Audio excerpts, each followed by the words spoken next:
So continuing chapter 2, we are on page, what was it, 21? Uh, we just did regulation Z. We're talking now about no advertising or sign may indicate that a property is sold until titles passed to the buyer by delivery and acceptance of the deed. So that makes sense. You can't put a sold sign rider. You have to advertise properties accurately. And you can't put a sold sign rider on a property on saying that a property is sold when the ownership has not transferred yet. Ownership's um, ownership meaning title. Title means ownership. It's just a word that means ownership. So if you put a sold sign rider on a sign, on a real estate sign, you're basically saying it's no longer available. There's a new owner. It's already closed. There's a new owner. But how could you do that if there's no new owner? So that would be false advertising. And then it says until title has passed to the buyer by delivery and acceptance of the deed. So ownership actually transfers upon delivery and acceptance of the deed. The deed is the document used to transfer the ownership. But a deed is not proof of ownership. Okay, so signs have to be accurate. There's nothing in the law that says you need to use sign riders. But if you're going to choose to use them, you have to use them properly. Make sure that they accurately reflect the status of the property. So sold sign riders, we don't put up until the property, just when we get an offer that may be accepted. It's not sold yet. I see real estate agents all the time advertise online, like they'll put on Facebook, oh, just listed and sold in a day. No, you didn't. You tell me that you closed on the property in a day? No, you may have gotten an offer on it in a day, and that offer may have been accepted, but it's still got to go to attorney review. You need to have title searches, appraisals, home inspections. There's a lot of work that needs to go down before you ever get to the closing. You didn't sell a property in a day. So anytime you see agents doing that, that's all BS. So under contract is very specific. That means that an offer has been accepted. The offer went to attorney review. It's out of attorney review, and now you're in a legally binding contract. The parties are in a legally binding contract with each other. That's what under contract means. You're no longer allowed to use the term instead of under contract. You still see these sign riders floating out there from time to time that say sale pending. Well, what is sale pending? I mean, I get a listing, I can put a sign rider sale pending that we get an offer that's acceptable to the seller. What exactly does that mean? It's very subjective. So we're not allowed to use them. You should throw them in the garbage if anybody's got them. Brokers should not be using them. Under contract is okay. The only time, backing it up again to the sold sign rider, that it should be up there is maybe your company had the listing and the buyer, and then you asked the buyer to keep the sign on the property with the sold sign rider, so that you could maybe for a week or so. I mean, you got a new owner on a property. Why are they going to want a for sale sign still on their property? They're going to pull it out the first day. So you may ask them for that. But if you were the listing company, and there was a different company that helped you as the buyer, and now you're the owner of the property, it doesn't really make much sense why they would want to keep your sign on the property with a rider or without a rider. So it only really makes sense if it's the same company that listed it and brought the buyer in to have a sold sign rider. So it blows me away. A lot of times I see these sold sign riders on properties. The majority of the time, it probably doesn't even belong there. It's just a way that a listing agent, they got an offer. It's maybe their own offer. So now they put up a sold sign rider to try to chase people away. Like, don't make offers on the property. It's already sold. Um, Coming soon listings, like I said earlier, we went over this. This is nothing more than a delayed showing. And you can see this through this form. Garden State MLS has a coming soon listing form. It's basically a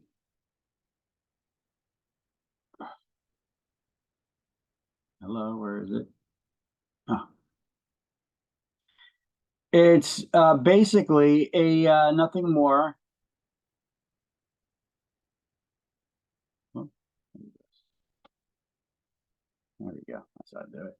It's nothing more than the coming soon listing form is nothing more than a delayed showing. You can see it says right on it, delayed showing.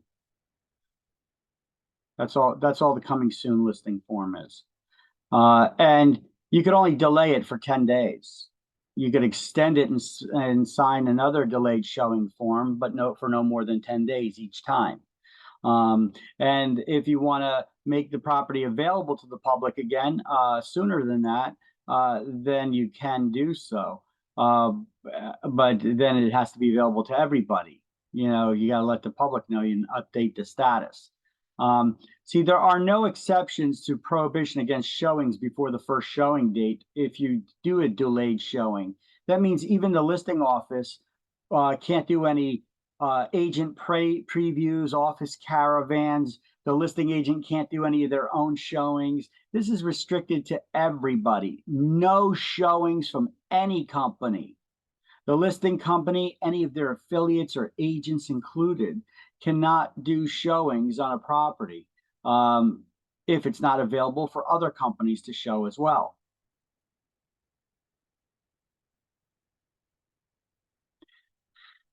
All right. So title, I put together this little slide for you. Title is just a word that means ownership, and there is no document in real estate called title. Instead, we use a deed. Deed is the document that we use to transfer title. Title meaning ownership.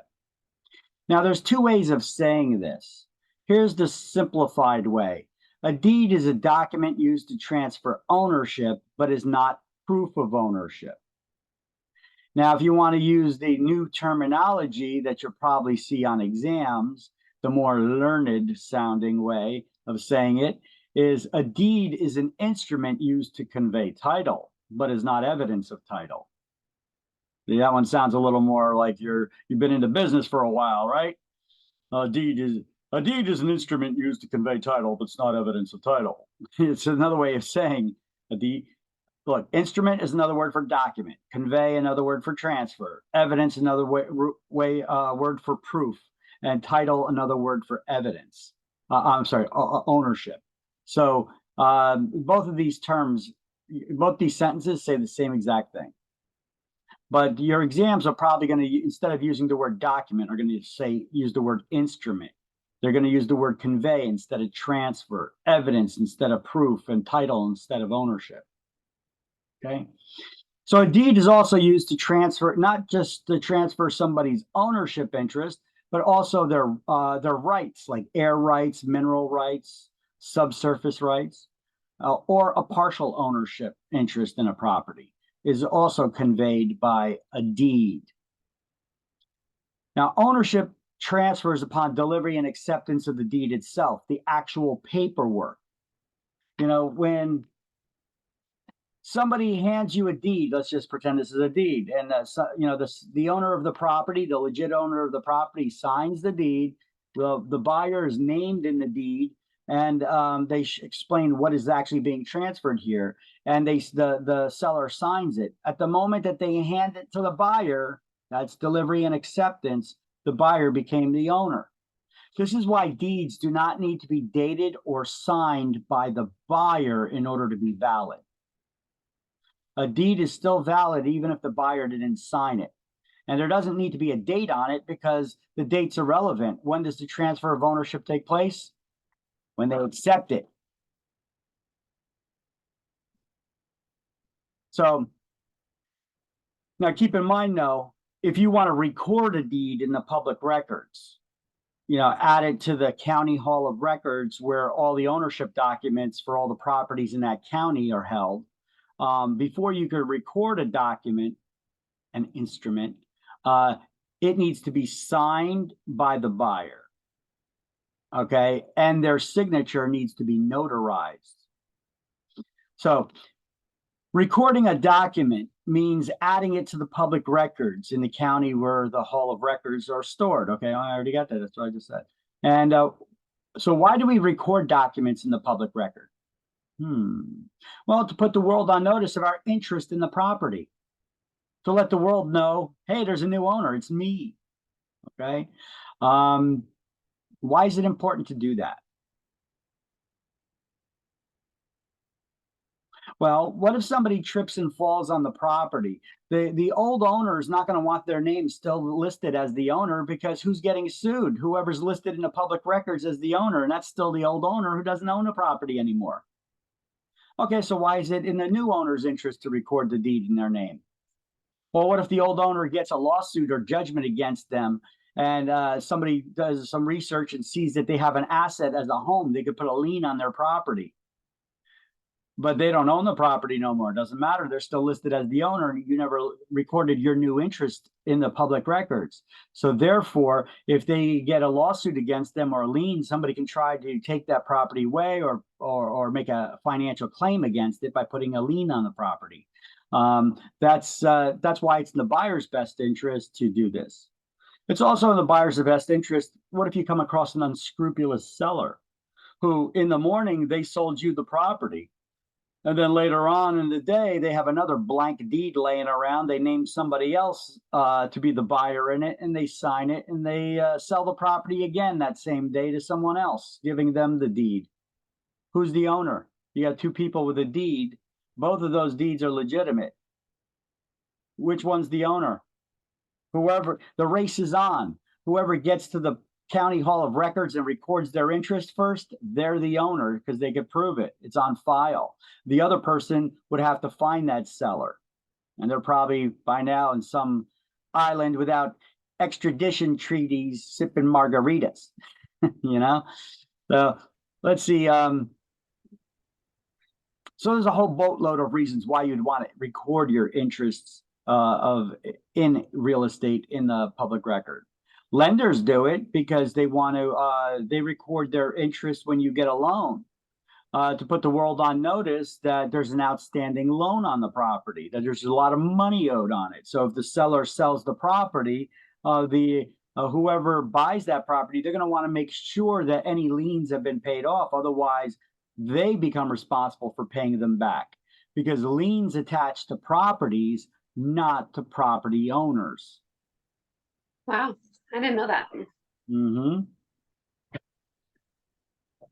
You get a lawsuit judgment against you. Somebody takes that judgment, that's not a lien on a property, but they could take that judgment and they find out that you own real estate.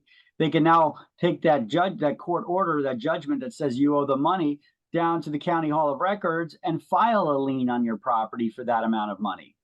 So now the world knows there's another lien on the property. So before any buyer would want to purchase that property, this is a way that somebody who's owed money can ensure that they're paid back. Because if you ever want to sell that property, you're going to need to pay them back first, because no buyer is, most buyers are going to do a title search, which searches the public record to see if there's any liens on a property. And when they do that, they see that you owe somebody money, they're not going to want to buy the property until that's paid off and that lien is removed. Otherwise, they become responsible for paying it. Well, not personally, but the house that they just bought is responsible for paying back that lien. But houses don't pay back liens, right? The person who owns it is just going to have to sell that house so that it can get paid off. So by de facto, you become responsible for paying it off, just getting into the technicalities of it, how it works. So we record our new ownership, attaching a lien, or you could attach a lien to a property. Like a lien is a financial claim on real estate. Whether it's a mortgage loan becomes a lien, lawsuit judgments, they can be turned into liens. Now, I said a deed is the document that's used to transfer the ownership of real estate, but it's not proof of ownership. Well, what are the 4 proofs of ownership? Or here, but let me put it in a more learned way. What are the 4 evidences of title? Oh, that sounds like an exam question. What do you think? And we got them listed here. Abstract of title with attorney's opinion, a certificate of title, a title insurance policy, and a Torrens certificate. Even though we don't use those in New Jersey, it's still one of the 4 evidences of title. So see, I'm here teaching you about the basics and the fundamentals of real estate, as well as New Jersey laws.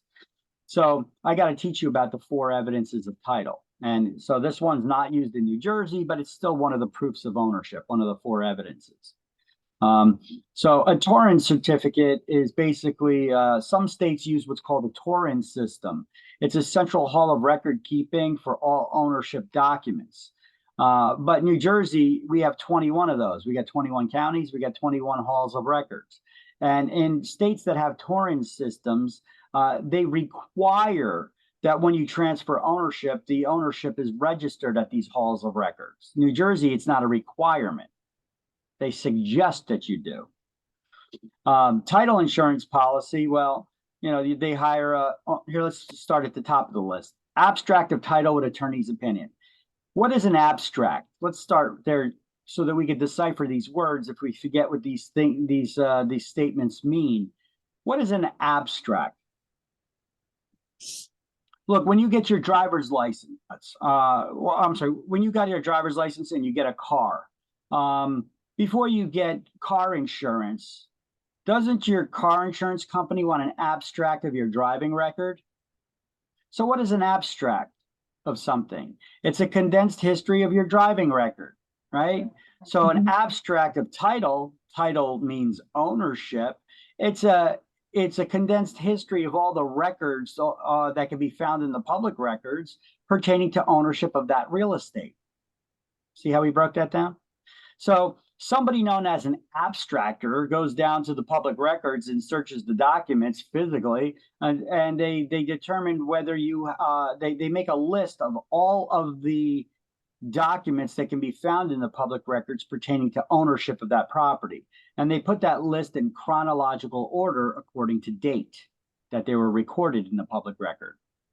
And then they make no judgments on whether you got good title or not, good ownership or not, if it's free and clear of any liens. They just make a list of all the documents that are found. And then they turn it over to an attorney who examines that list and renders their opinion whether you have good, clear title or not. Now, if the abstractor screwed up and missed something, didn't find something, well, that's why they carry errors and omissions insurance. You could sue them. If the attorney screws up, well, good luck with that, suing an attorney, right? Now, a certificate of title, in more rural locales, sometimes we have attorneys that just go search the public records themselves. And then this isn't even in writing. Often it's just verbally, a verbal implication where an attorney says, yeah, I checked the public records, you got good ownership. Would you want to rely on that as proof of ownership? Well, who would? Well, before you do a closing, the lender, they have to authorize to the closing agent the release of the funds that they wired over to them already, the release of the funds to do the closing. And before they do that, they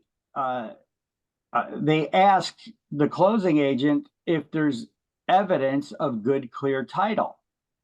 And then if the attorney says, yeah, I searched the public records myself, they got good, clear title. That's a certificate of title. Their verbal implication to the lender that they searched the records themselves. So they would rely on that, and then they'll be like, okay, you can release the funds. But you got nothing in writing. Good luck proving that, right? Is that sorry to interrupt. Is that mandatory that you update that with public records? Not New Jersey. Ownership? Not New Jersey. Okay. Nope. Because when does ownership transfer? Once you hand over the title. The deed. Remember, title is not a real estate. So, yeah, because I know we get confused about this because when we think about a car and ownership for vehicles, it's called the title. It's a piece of paper. But in real estate, there's no piece of paper. Title, just a word that means ownership. So the deed is that piece of paper that we hand over. Okay. So, but the deed is not proof of ownership. It's because I could get a blank deed and fill it out right now for your house. Does it mean that I had the right to ownership of your property? No. So it's not it's the document that's used to transfer ownership, but it's not proof that you're the actual owner. These are the proofs: the Torrance certificate, the abstract of title with attorney's opinion when they do the research, when an attorney does the research and then they verify it. So it's a certificate of title, but it's not in writing. But so the one that we do more often here in New Jersey is the title insurance policy. We buy title insurance. Now, before an insurance company will give you a title insurance policy, they sell them to buyers. Before a buyer would purchase a title insurance policy, the insurance company would not give them that policy until they did their own research first.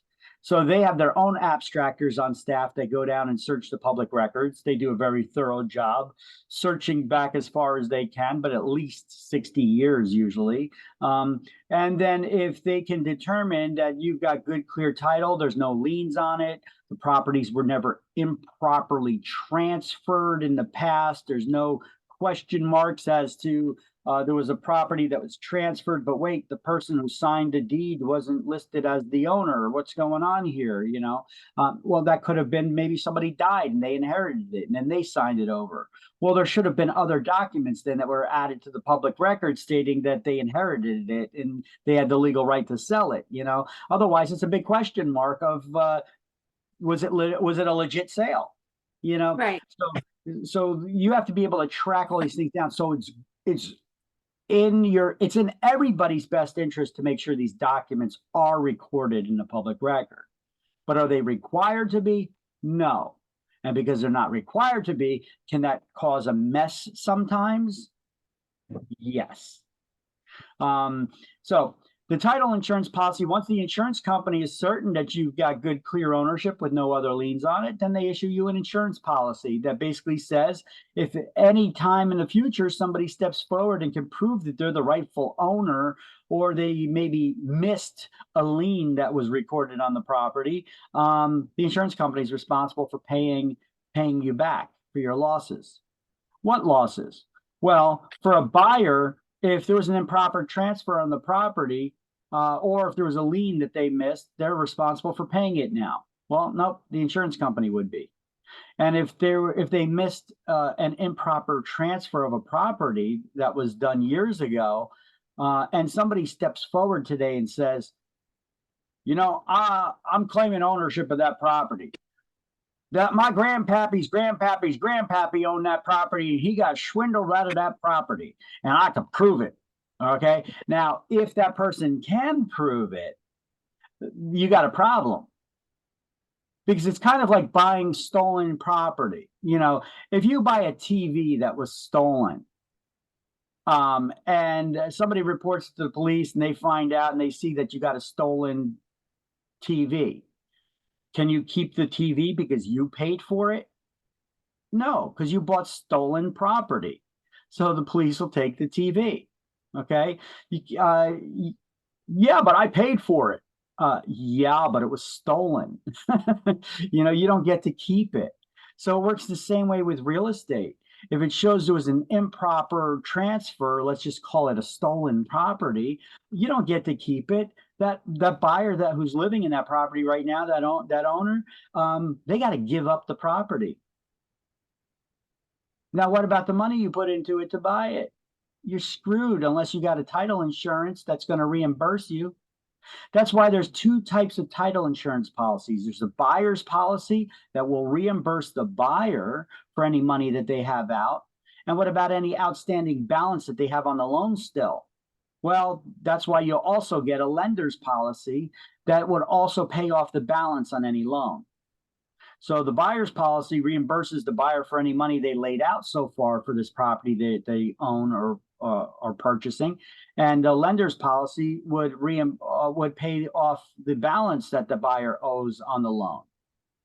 So attorneys usually advise buyers when they purchase homes that to get title insurance, and there's two policies and you should get both of them. the buyer's policy as well as the lender's policy. But sometimes attorneys, they get lazy and they don't do that. They just say, oh, you need title insurance. And they don't even get into the explanation of it. Okay. So those are the 4 evidences of title, which will probably be on exam, so you need to know them. What are the 4 evidences of title? What are the 4 proofs of ownership? You need to know what the word title means. Title means ownership. What's the document used to transfer ownership?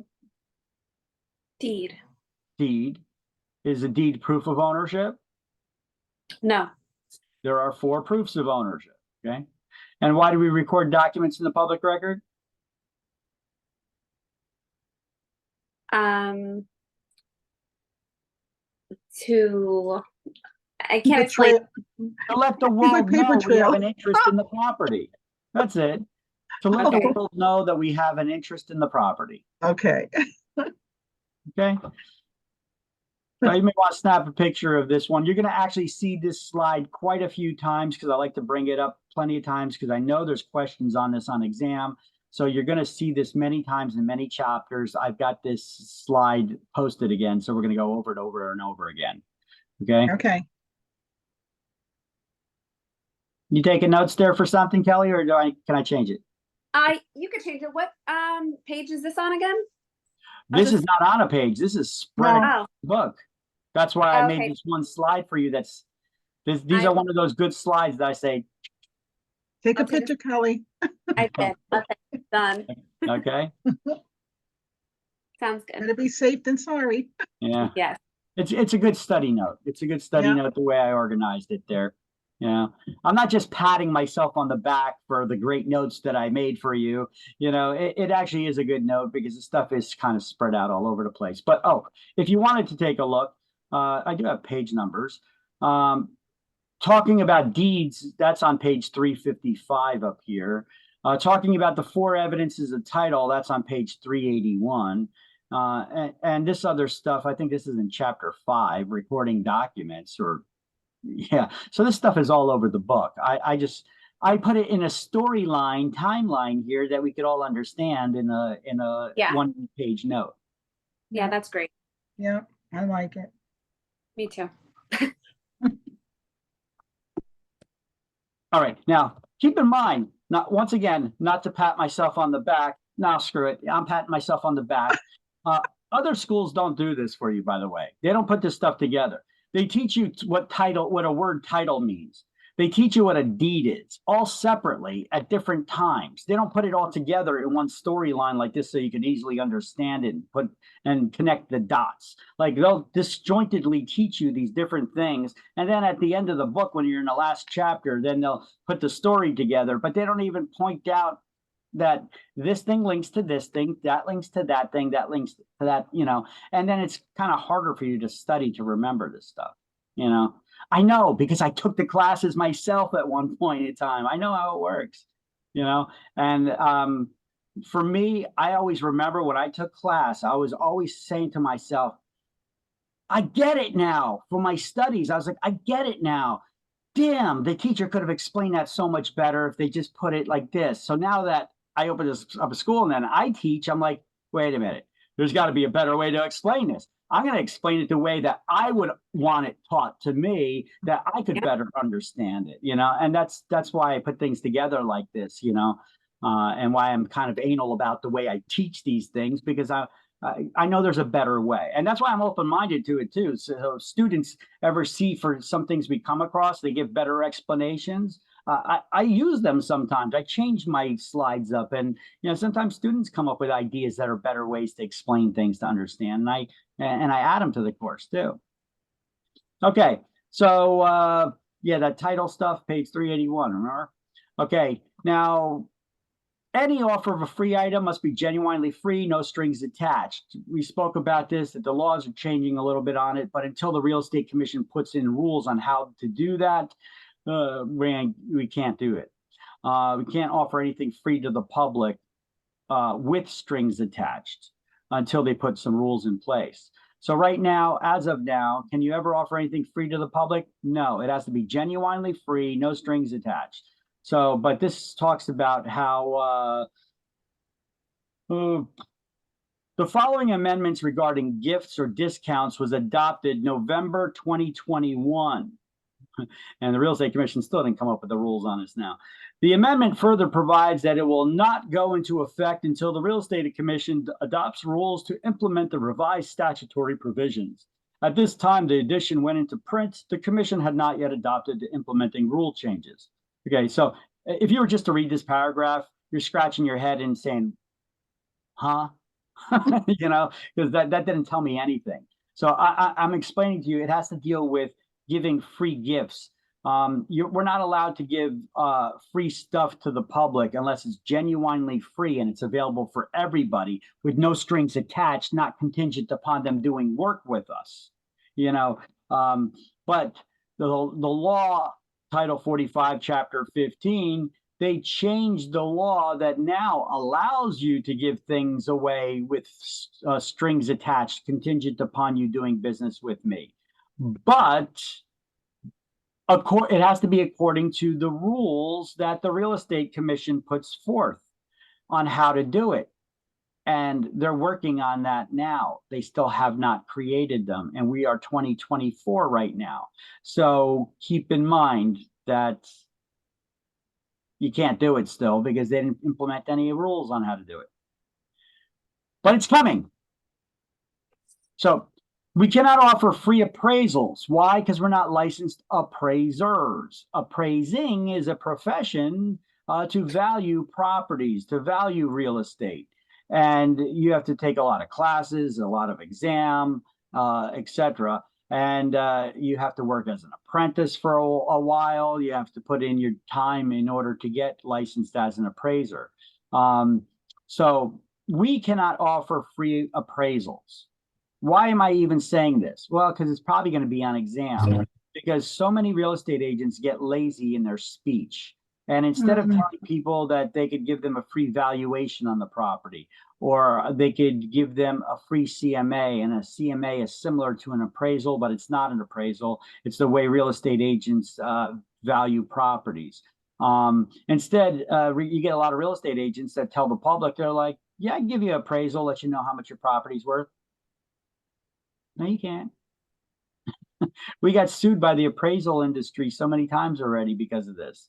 So we're required on our CMAs, our property valuations that we do, to have text in the document that says that this is not an appraisal done by a New Jersey licensed appraiser and should not be considered the equivalent of one. We have to write all that in there. And our software usually puts that on the bottom of every page. But we can offer free CMAs or BPOs. CMA stands for Comparable Market Analysis. Comparable or comparative market analysis. It's very similar. It looks very similar to an appraisal form that the appraisers use. So we do CMAs for the public to help them, for buyers and sellers, to help them know how much the property is worth. BPOs, that stands for Broker's Price Opinion. We do them for lenders when they don't want to spend the money on an appraisal. So sometimes when somebody is refinancing a house, the lender, instead of going and spending all the hundreds and hundreds of dollars on a appraisal, they'll hire a real estate agent to go out and do a BPO for maybe $100. So this is actually not in the book right here. This screenshot, this comes from an older version book. They actually clipped it out, I think by mistake, because it says advertising that offers free appraisals is also prohibited, although offering a comparative market analysis, a CMA, is permissible. And then I wrote in here, or a BPO. So this used to be right here on page 21, as you can see beneath this print here. But if you look in the book, it's not written there. So I want you guys to write these two lines underneath and or right above where it says recent updates to the New Jersey Real Estate Licensing Act, and where it says that in bold on page 21. You see Okay. that? So pencil in these two lines in there. We cannot offer free appraisals. We're not licensed appraisers. We can offer free CMAs or BPOs to value properties. And I will let the book manufacturer know that they cut this out by mistake. Whether they do anything about it or not, I have no idea. To be determined. Where are my notes for reporting crap to the book manufacturer? Yeah. And I already have that in there. Okay. See, I got a list of things that I have to report to the book manufacturer that they screwed up. Oh, gosh. or that they screwed up, removed stuff by mistake, or is not explained right, or they could have better explanations for it. Yeah, I got that. That's just, yeah, I only got one page so far, but that's enough, isn't it? All right. Deeds. A deed is a document, an instrument. Let's start using the terminology that we're going to be using on exams and seeing on exams. See, this is on page 355, much later in the book. If you wanted to go there now and highlight this stuff, be my guest. Okay. So a deed is an instrument used by which an owner of real estate intentionally conveys their right, title, or interest in a parcel of real estate. Deeds must be in writing in accordance to the requirements of the statute of frauds, which we'll learn about. And the owner who sells or gives the land is called the grantor. They're granting their ownership to someone else. And the new owner who acquires the title, they're called the grantee. So anytime you transfer ownership, you're granting the ownership, okay?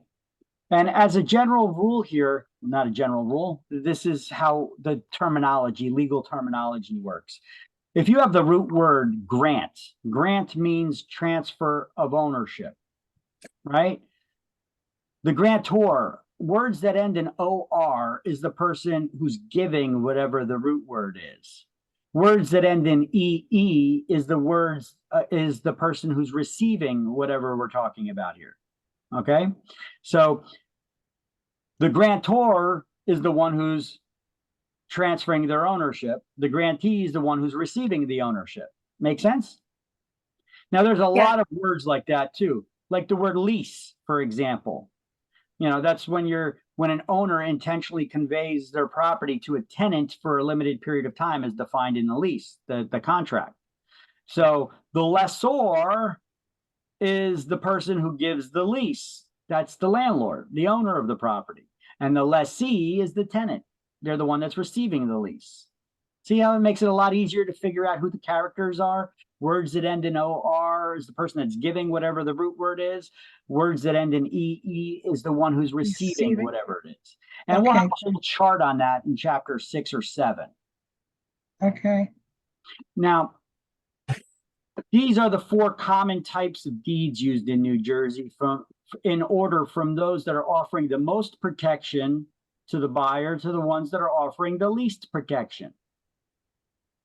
So I just put a highlight on here on types of deeds, and I wrote the word protection with an arrow on each side, and one's offering the most, one's offering the least. And I wrote legal promises here next to the word covenants. A covenant is a legal promise. It's not a bunch of witches. That's a coven. Covenants. It says bargain and sale deed, no covenants. That means no legal promises are coming with that deed. So a covenant, if you ever hear that word, which you probably will, is a legal promise.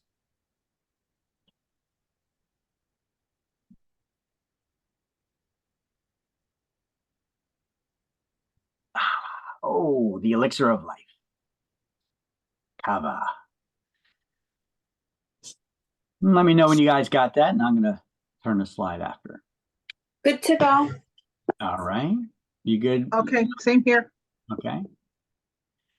All right, now on page 381, if you turn to 381, chain of title. You just do these highlights and notes here too. On page 381, the chain of title shows the record of ownership of the property over a period of time.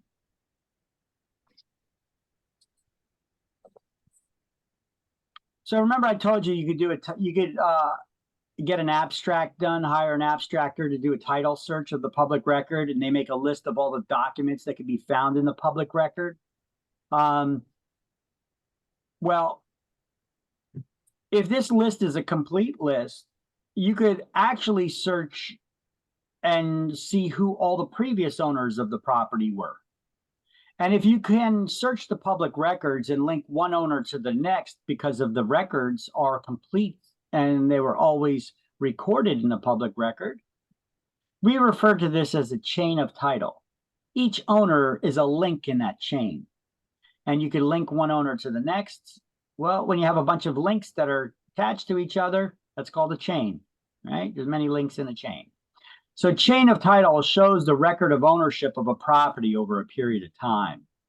An abstract of title is a condensed history of all the instruments affecting a particular parcel of land. Chain of title, the ownership of the property can be traced from its origin to its present owner. If this cannot be done, it's said that there's a gap or a break in the chain of title. So a quitclaim deed is commonly used to bridge such gaps. And you could use either a quitclaim deed or sometimes it's necessary to do this through court action called a suit to quiet title. Okay, quiet title, where does that wording come from? Well, if somebody's trying to claim that they're the rightful owner of the property, that means they're making a lot of noise, right? Title means ownership, so they're making a lot of noise about the ownership. This is a lawsuit to shut them up, to quiet them down. And you're going to have a judge make that decision by showing your evidence, right? So that's why I guess they got the name suit to quiet title. See, there's a rationale behind all of these things. Now, when dealing with an owner of real estate, a purchaser or lender requires a satisfactory proof that the seller is the owner and they have good title, good clear title to the property. Because most buyers with common sense anyway, they're not going to purchase a property unless they can make sure that you're actually the owner. Would you buy a TV from somebody that you're not sure they're the owner of that TV? Would you buy a car from somebody if you're not sure that they're the actual owner of the car? No. You know, it doesn't make sense to do that. So with a big ticket item like a real estate, yeah, you'd want to make sure that they're the rightful owner before you buy it from them. At least you should. So this documentary proof is called evidence of title. And there are 4 evidences of title. Remember that previous slide that I made up for you where I put all that stuff together? So here we go. Here's where you can highlight that now. Okay, it was on 381. There are 4 generally used forms of title evidence / proof of ownership. And next to torrent certificate, right, not used in New Jersey. That could be a question all in itself and usually is on exams. Which one of the 4 evidences of title are not used in New Jersey? And then also highlight down here, a deed is not proof of title. It's not evidence of title.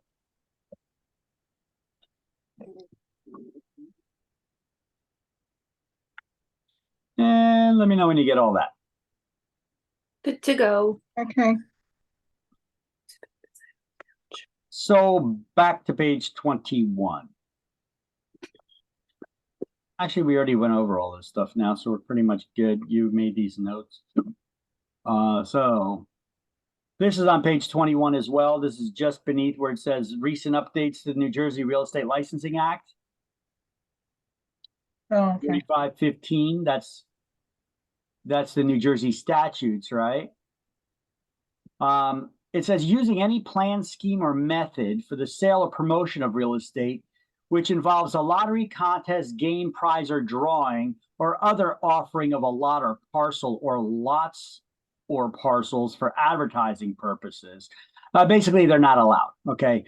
The book is not that clear anymore on this, but basically, you cannot sell real estate in New Jersey using a lottery, contest, prize, game, or drawing.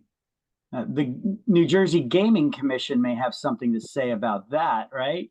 In order to be a place of gambling and a game of chance, offering games of chance, you need to be licensed with the Gaming Commission, right? So in New Jersey, some states do allow you to sell real estate by selling raffle tickets to sell your real estate. New Jersey's not one of them. Okay. So basically, you cannot sell real estate using a lottery, contest, game, prize, or drawing. Okay. You know what? I need to make a little note there in those notes pertaining to that. How about them apples? What's going on?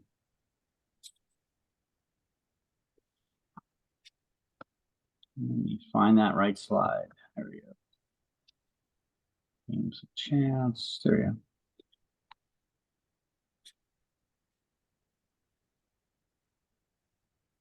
Dooby-dooby-doo.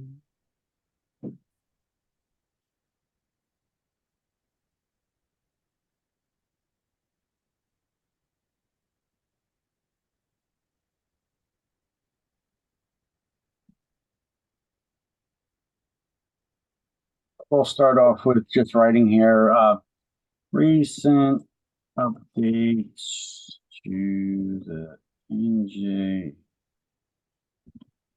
State licensing statutes.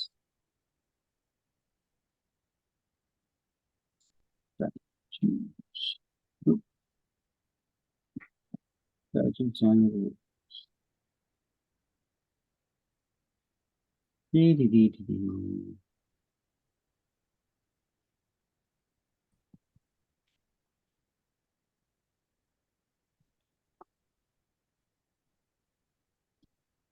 And then we'll write here, you cannot use a lottery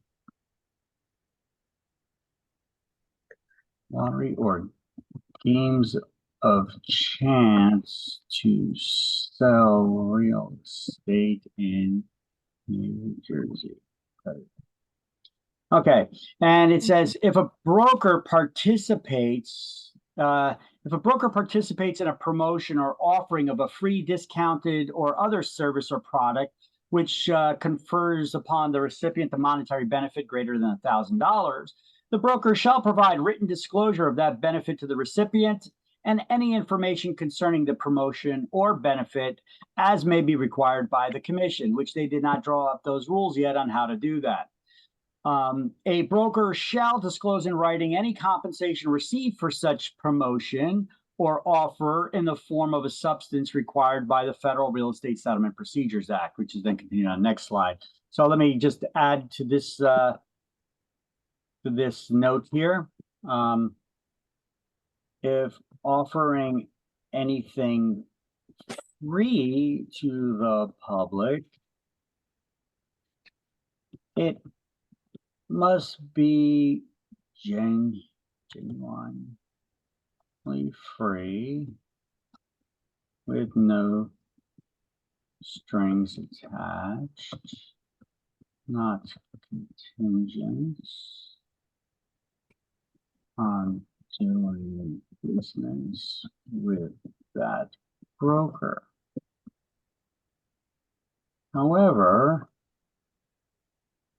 new laws allow offering free items with strings attached,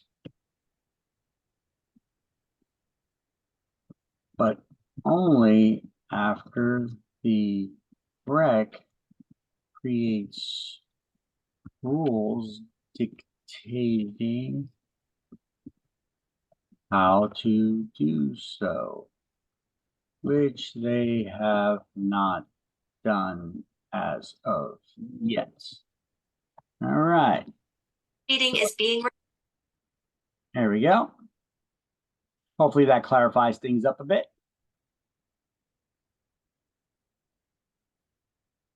Do, do, do, do, do. Do, do, do, do, do. All right.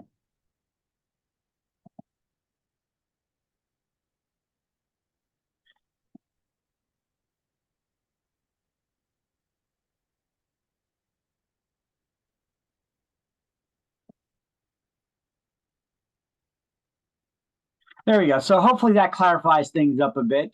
These notes that I made up top here. You know what? I'm going to take it a step further. Make sure that it is pointed out, and we're going to drawing tools. We're going to insert a shape. I'll close that out. Shape. Right round here. And we could remove that. And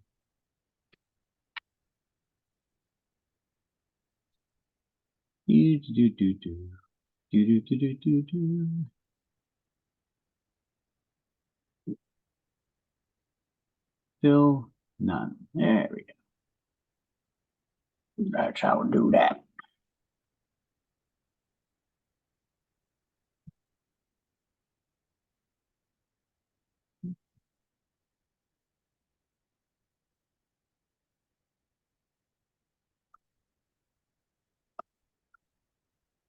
Thanks.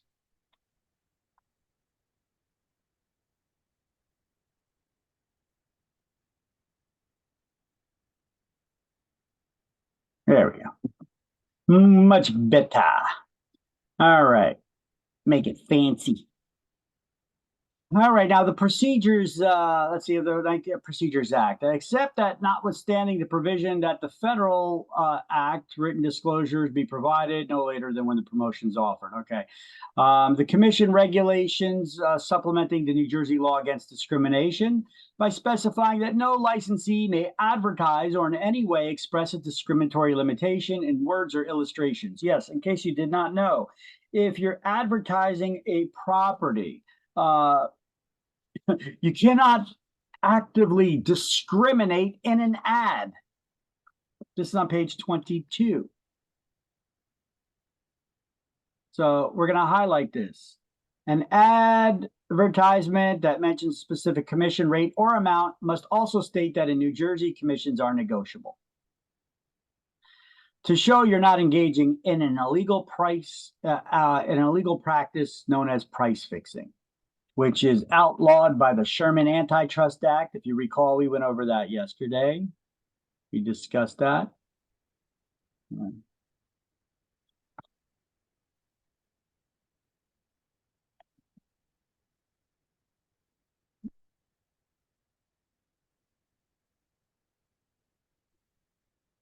So if you want to write this in there, you can. Otherwise, you could just highlight that. This is just an explanation of why we're highlighting this, to show that we're not engaging in an illegal practice known as price fixing, which is a violation of the Sherman Antitrust Act. Okay. Now, you need that? Yeah. Wait. Sure. Okay. Just let me know when you're good.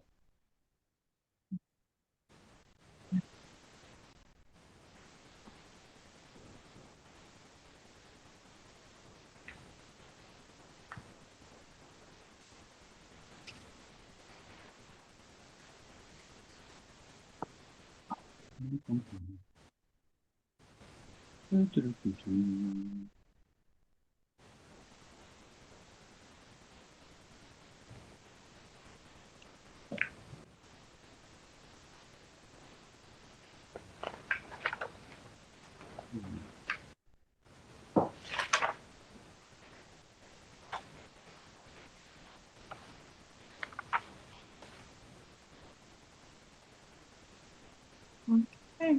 Never mind.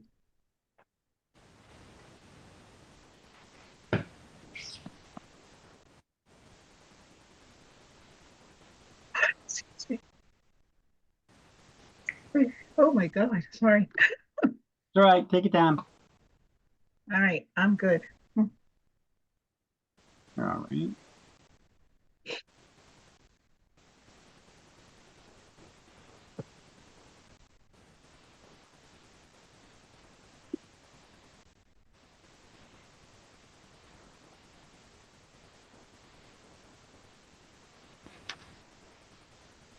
Okay, so here was that slide again about Sherman Antitrust Act and the disclosure you need to put in when making an offer on FSBO properties.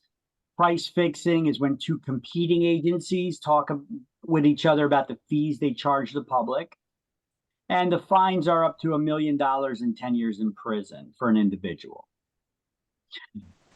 We're allowed to offer free appraisal. Well, did you need something there, Kel? Are you going to take a picture? Yeah, I Me wanted to too. take a picture. Thank you. This one? Okay. Just Oh, tell yeah, me, no. tell me. Just shout it out. Okay. I'm not always looking at the cameras. I mean, this is a small class, so I got you guys to the side, so I could see the movement. And I look over and I see the camera, but if I don't catch it, just tell me. Okay, I'll move back.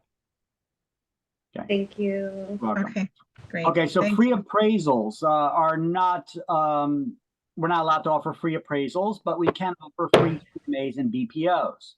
CMA is a comparative market analysis or comparable market analysis. It can be worded either way.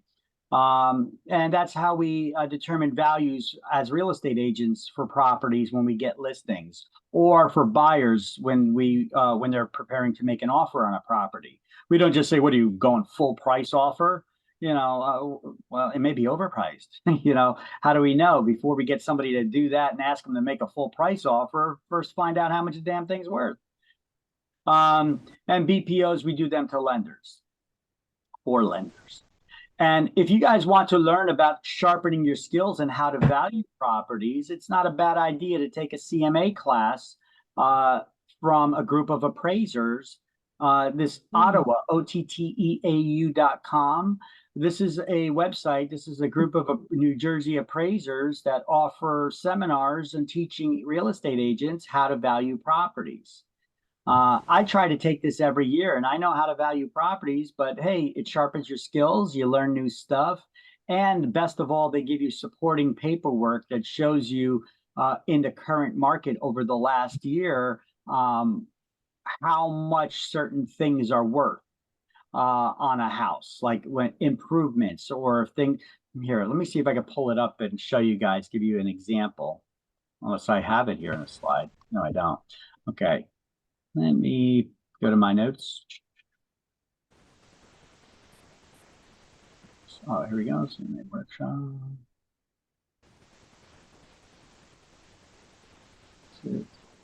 There we go. So I get things like, oh, that's not it. I get things like this from them, the CMA adjustment guide. Oh, Which will tell you, like, in houses in different price ranges, this is one's from this year, last year, 2023. If a house is on a busy road, does it make it worth more or less? Obviously less. But how much less? Now, in commercial real estate, that may be a little bit different. This is residential real estate. So, and how much less will it make it worth? Well, if it's in a $250,000 price range, 2% less, or if it's $250,000 exactly, that's $5,000 less for being on a busy road. But what if it's on a quiet road, a quiet street, a cul-de-sac? So you don't have to worry about your kids going out and playing in the street, right? Well, it actually makes your house worth more, 2% more, or $5,000 more. Okay, but in different price ranges, that changes all the way up. What about an in-ground pool? Does an in-ground pool make your house worth more or less? more? It does make your house worth more. But is it going to, how much more? And is it worth, how much does it cost to put an in-ground pool in? Are you going to get all your money back from that improvement? No, I'll tell you that right out the bat. Not all improvements pay for themselves. They may make the house more desirable to some people. Other people may not want pools. They consider it a pain in the butt. Well, then that house isn't for them. But the people that are looking for a house with a pool, they're definitely willing to pay more for it, but probably not the full value of getting the pool installed themselves. So take a look here. Where is it? In-ground pool. it'll make in a $250,000 price range, it makes the house worth $8,000 more. You know, so you're getting these very specific numbers from who? From appraisers. You know, special energy systems and stuff, double glazed windows, energy systems, fireplaces. There's a separate document that I have about solar panels. Do solar panels make your home worth more, less, or no difference? Anybody know? I hope more, because mine hasn't. Well, I tell you what, it depends. You know what it depends on? So, There's an ugly factor. okay. Okay, so curb appeal. Um, Curb appeal, age of the solar panels, how much energy the solar panels generate, all these factors play a role. Are those solar panels unsightly? If you look at the front of your house, are they kind of ugly? Or are they on the back of the house? they're on the front of my house. Okay, now the solar panels that are on the front of your house, are they ugly or do they blend in nicely? Or can you even tell that you have solar panels? I'd say that, I mean, you can tell we have them. I'd say they blend in. I don't, like, they're not an eyesore. Like when you look, you go, oh, Okay, you know. well, because some are freaking ugly. You know, Oh, here, I'm going to show you. I'll give you a Okay. little peek into this. This is just some of the kinds of stuff that you get from these guys. If you, by the way, I have no relation to them at all. I don't make any money on referring anything from you to these guys. I think it's a good class. I take it myself. I pay for it every year. yeah. I subscribe to their information. They put me on these news subscriptions and stuff. Hold on a Sounds second. good to me. Because they also give you their slideshows. Let me see. Guide, workshop part 1. Oh no, I think it's in workshop part 2. Yeah, it's in the advanced stuff. Part 2. I'd love to go over how much more finishing your basement could make your house worth, you know, because I plan on finishing my basement this year. Well, keep in mind with one thing: if you finish your basement, it makes your you have more livable space. But technically, the basement, unless it has another separate entry exit to it, it's not really countable as livable space. It does. You know, and now if you finish off the basement, that may be more desirable and somebody may be willing to pay more for it. But can you say that you've got these rooms in the basement and have a basement? You can't count it twice. So, like if you put bedrooms in the basement, you could either count them as bedrooms and not count it as having a basement, or you can count it as having a basement, one or the other, but not both. But either way, if you finish out the basement, maybe put, put a little man cave down there or whatever it is, a little, playroom, movie studio, like the studios, people put the big screen TVs with the couches and stuff, maybe things like that. Put a bar down there or whatever it is that you're putting down there to finish it off and make it usable space. They definitely make it worth more and more desirable. But are you going to get all your money back? Depends on what you're doing to it. I want to rent it out. I know I'm not supposed to. You want to illegally rent it out? Is that what you're saying to me? No. Oh, take the camera. Well, be careful about that because you know what? That creates a bunch of problems with the, if you ever have a problem with a tenant like that, there's not much you could do about it. You can't take them to court really because you're not supposed to be renting to them. You can take them to court to kick them out, but don't say anything that you're renting to them. You're not going to get any rent back. You can't sue them for rent money. You're going to have all kinds of issues trying to get them out of there. And the bonus is if they're ticked at you and they report you to the city and the city finds out you've been illegally renting to them, you better be accepting cash, by the way. Cash payments only. No checks from them that say rent on it, so that they don't have proof that they're renting from you. And this way you say, oh, they're a friend. I let them crash here for a few, but now they got to go. They're driving me nuts. So you get them out easier. Otherwise, if they could prove that you're renting to them, the city can fine you hugely And then they could require you to rip out everything that you got down there. Like if you're going to put a kitchenette down there and all kinds of stuff like that. Well, first of all, you Even need if, permits for that work. Yeah. yeah, I was gonna say, what if I do it with a permit? Because that's my plan, of course. With The the city's not going to let you put a kitchen down there, most likely. okay. Okay. I mean, you can check with them. They may ask, why you want to put a kitchen down here? You got one upstairs. You got a real nice kitchen upstairs. Why you want to put a kitchen in the basement? Yeah. Yeah. Unless you Well, say, my well, kitchen- unless you say, well, I want to turn it into a mother-daughter so that my parents can move in and be there or something like that, but mother-daughter setups aren't really necessarily for basements, but I mean, you could try to get away with it, something like that, but just trying to give you some ideas, but be careful about doing that because that may end up costing you more and be a bigger headache in the long run.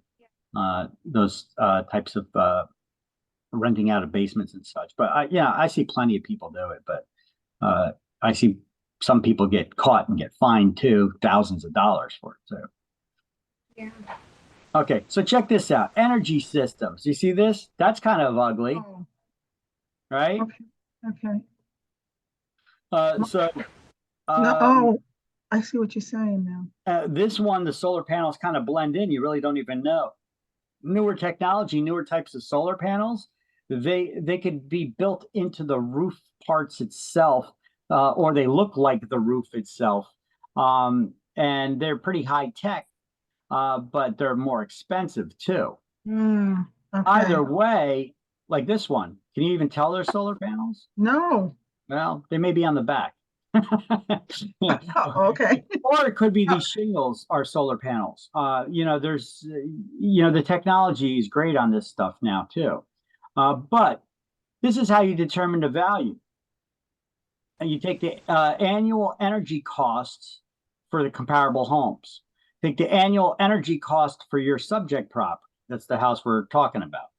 You Mhm. take the annual energy savings from those solar panels, take the average monthly savings, and then you multiply it by a factor that they're going to give you of 80. Okay. So basically, this is how you do it. Adjustments should be reduced or eliminated if solar panels are unsightly or reduce curb appeal or are more than 7 years old or are leased rather than owned. Oh, we need to So look you into have no that. additional value to the property if they're leased solar panels. Okay. If you own them and they're more than 7 years old, no additional value. Or if they look ugly, no additional value. Now, why is that? Mhm. You got That, everybody here that wants to save the planet and have renewable energy, right? mm-hmm.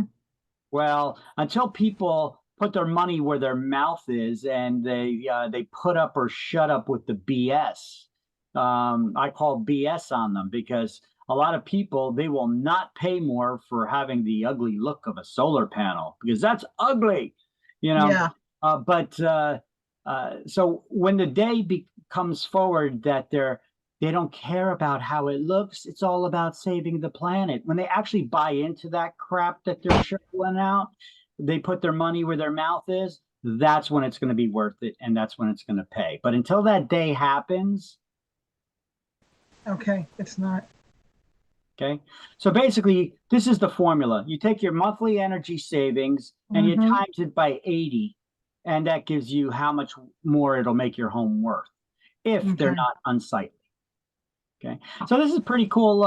This is a pretty Oh, cool yeah. seminar for you guys to take, Whoop. Yeah, I like that. That's a plan. It costs like $100 to take this class, and it's tax deductible, and it gives you 3 CE credits. Mm. Okay. All Oh, right.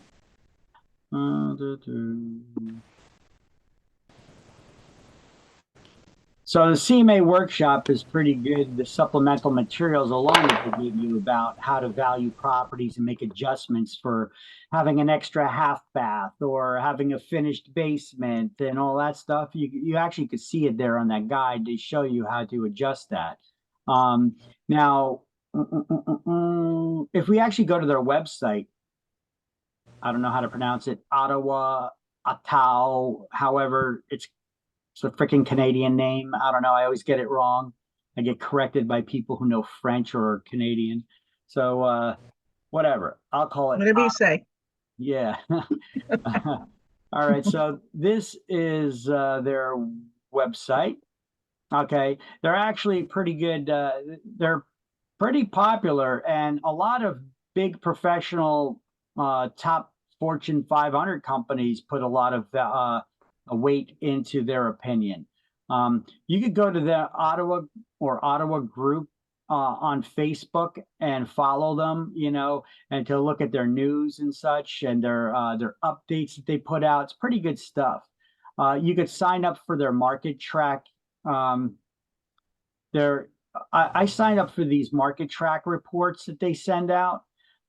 It's $100 a year if you go for their Market Pro Plus plan, which also gives you discounts when taking their class. It gives you the classes cheaper that when you take it with them, but you get monthly news reports unless something is big changes in between. They'll send something out maybe, but they give you these housing track. You subscribe to the market news. In the Pro Plus, you get also this thing, Ask Jeff. Jeff Ottawa is the owner of the company. You could actually reach out to him and talk to him by phone or email and get advice from an actual appraiser on a tough to value property. He'll help you value it. Let's see. You get offers for member only exclusive events.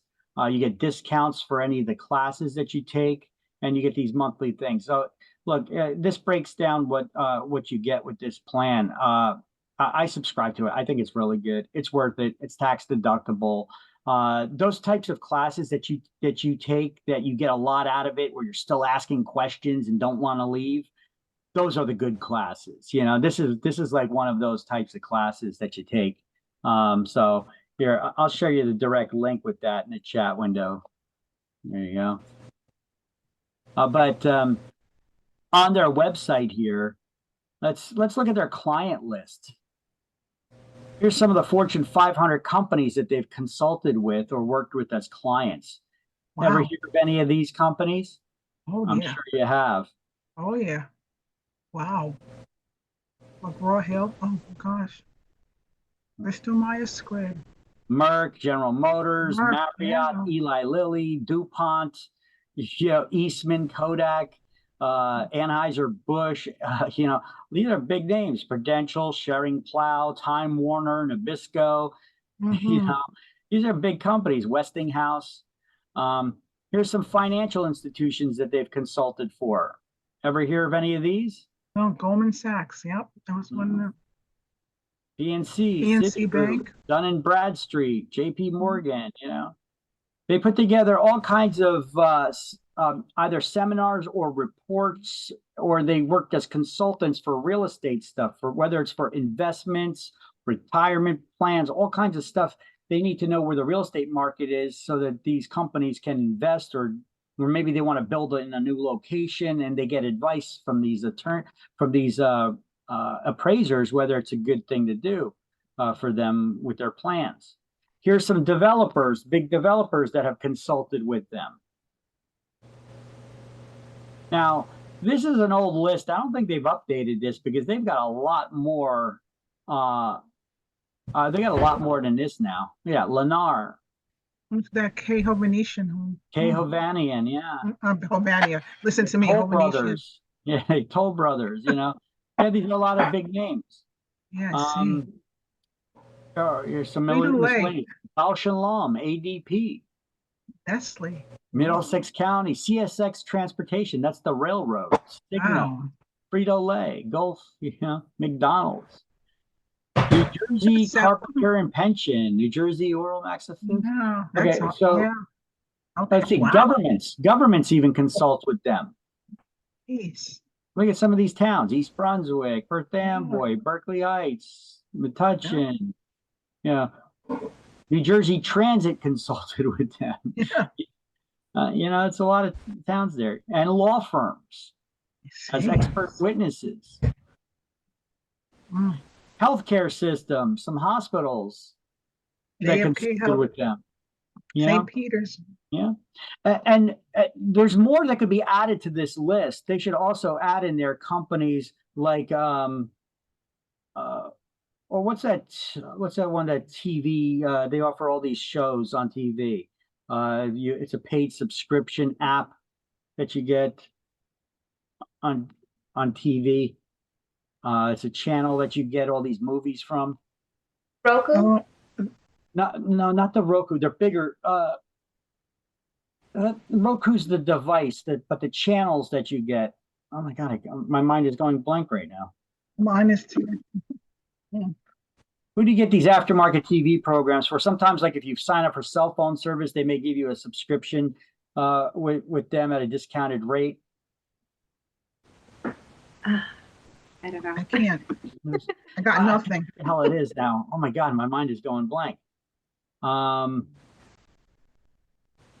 They're actually even produce a lot of programs and make movies. They got their own movie studios, and they're building one in New Jersey. They consulted with Ottawa, and they helped them obtain a former military base in New Jersey, so that they could now use and turn it into a movie studios. So look at that. In New Jersey, well, just look at California. They give you enough reasons with all their taxes and laws and lawlessness and regulations and such that people are moving out of California because it's a beautiful location climate-wise and stuff, but the politics and the people running the show over there are nuts. So what happens with people with money, they'll eventually flee, and they do. And you're seeing now more movies being produced in New York, in New Jersey, Mhm. in other states, moving the movie business out of California, the Golden State. You know what California got famous for? Why they Hollywood. became a state? How about that? Why would everybody want to move to California back in the day when the country was forming? Hollywood? That's what I Way thought. before movies were available. Gold, Gold. the gold rush. Oh, Yeah, gold. California had some of the biggest gold deposits, the gold rush. Well, they oh, call it the wow. Golden State, not because of the sun. Hmm. You got to think when their country was forming back in the day. Who would want to go all the way from the East Coast, across that tough terrain all the way over there? Well, there's gold in them dar hills. All right. So, anyway, pre-appraisals. Take that class; it'll help you. Okay, now here's some more signage stuff. Okay, if you ever see signs like this, sometimes they're just painted on buildings with spray paint, but these are actual signs. If you just Oh, have a blank box that's on a building, um, that means that the structure is empty, it's vacant, it's safe to enter. Now, on social media, if you go on Facebook and social media websites online, don't believe everything you see there. Just because it's online, don't mean it's true. Especially today, you get everybody with all their nonsense that they put out there. I've seen articles on this and people saying, even in the news, oh, these placards are racist. Once again, racist stuff. It's so stupid. Everything is racist. How is a sign that's a box with an X through it racist? Well, actually, it's not. Those people are stupid. Okay, I'm going to tell you straight out because what do these signs mean and what are their purposes? Well, here on the 3rd of December, 1999, 6 firefighters died fighting a fire inside an abandoned 6th-floor warehouse. The firefighters had to enter the structure and became disoriented and unable to escape the maze-like interior before multiple collapses occurred in the building. Following that disaster, OSHA recommended that fire departments should identify dangerous vacant buildings in the municipalities and affix warning placard signs to their entryways or other openings where firefighters may enter, to try to prevent such tragedies in the future. Now you even see this, like, remember Hurricane Katrina down Louisiana, or Louisiana, yeah, that down south, wherever they were getting hit the worst, where they had the floodings, right? Um, you've seen rescue personnel. Some people, they were in a house as the water levels were rising. They'd go to the attic and they had to be cut out. They cut holes in the roof to get people out and To stuff. get on top. Well, Mhm. to prevent rescuers from risking their lives trying to find people, whether it's from flooding or if it's from fires or whatever, they want these placards on there just showing that the buildings were inspected and are vacant. Now, if it has an X on it, an X means not just that the building is vacant, but there are dangerous conditions, and firefighters are warned only to do firefighting measures from the exterior. And if it has a line through it, that means use caution if you enter, because there may be some dangerous conditions, but you could enter. And then the just a clear box means it's vacant, no dangerous conditions present. Okay. So it's a good system for the firefighters. Let's see what other kind of placard signs we got here. So here's another example of that one with the X. It could look a little bit different like this, and then it has some writing on there. So signs like this were often used after floods, tornadoes, and other situations, just to show that each building was inspected and vacant, right? Unsafe and dangerous to firefighters. Do not enter or occupy if you see that X. Here's some examples. Can you guess why they put them there? This one's kind of obvious, but these ones may not be as obvious. Yeah. Here's another example of it being on a building. See, the thing is, some people see these in neighborhoods where people abandon houses, and they could say that, oh, it's racist because there may be a high minority population in that neighborhood. And it has nothing to do with that. It has to deal with safety. These are safety issues. Or you can even see signs like this. It's just a red sign, no X on it whatsoever, but it says this building is declared unsafe for human occupancy. No individuals to occupy this building until the structure is rendered safe and secure. Now, in this particular case, this actually was in Linden. This is a story they're going to give you in one of the coming chapters. I think in chapter 8, I'll show you a video on this, where there was actually somebody had their heating system serviced, and then after they had it serviced, the exhaust from their heating system did not vent out. It got dislodged from the chimney, so it was spewing the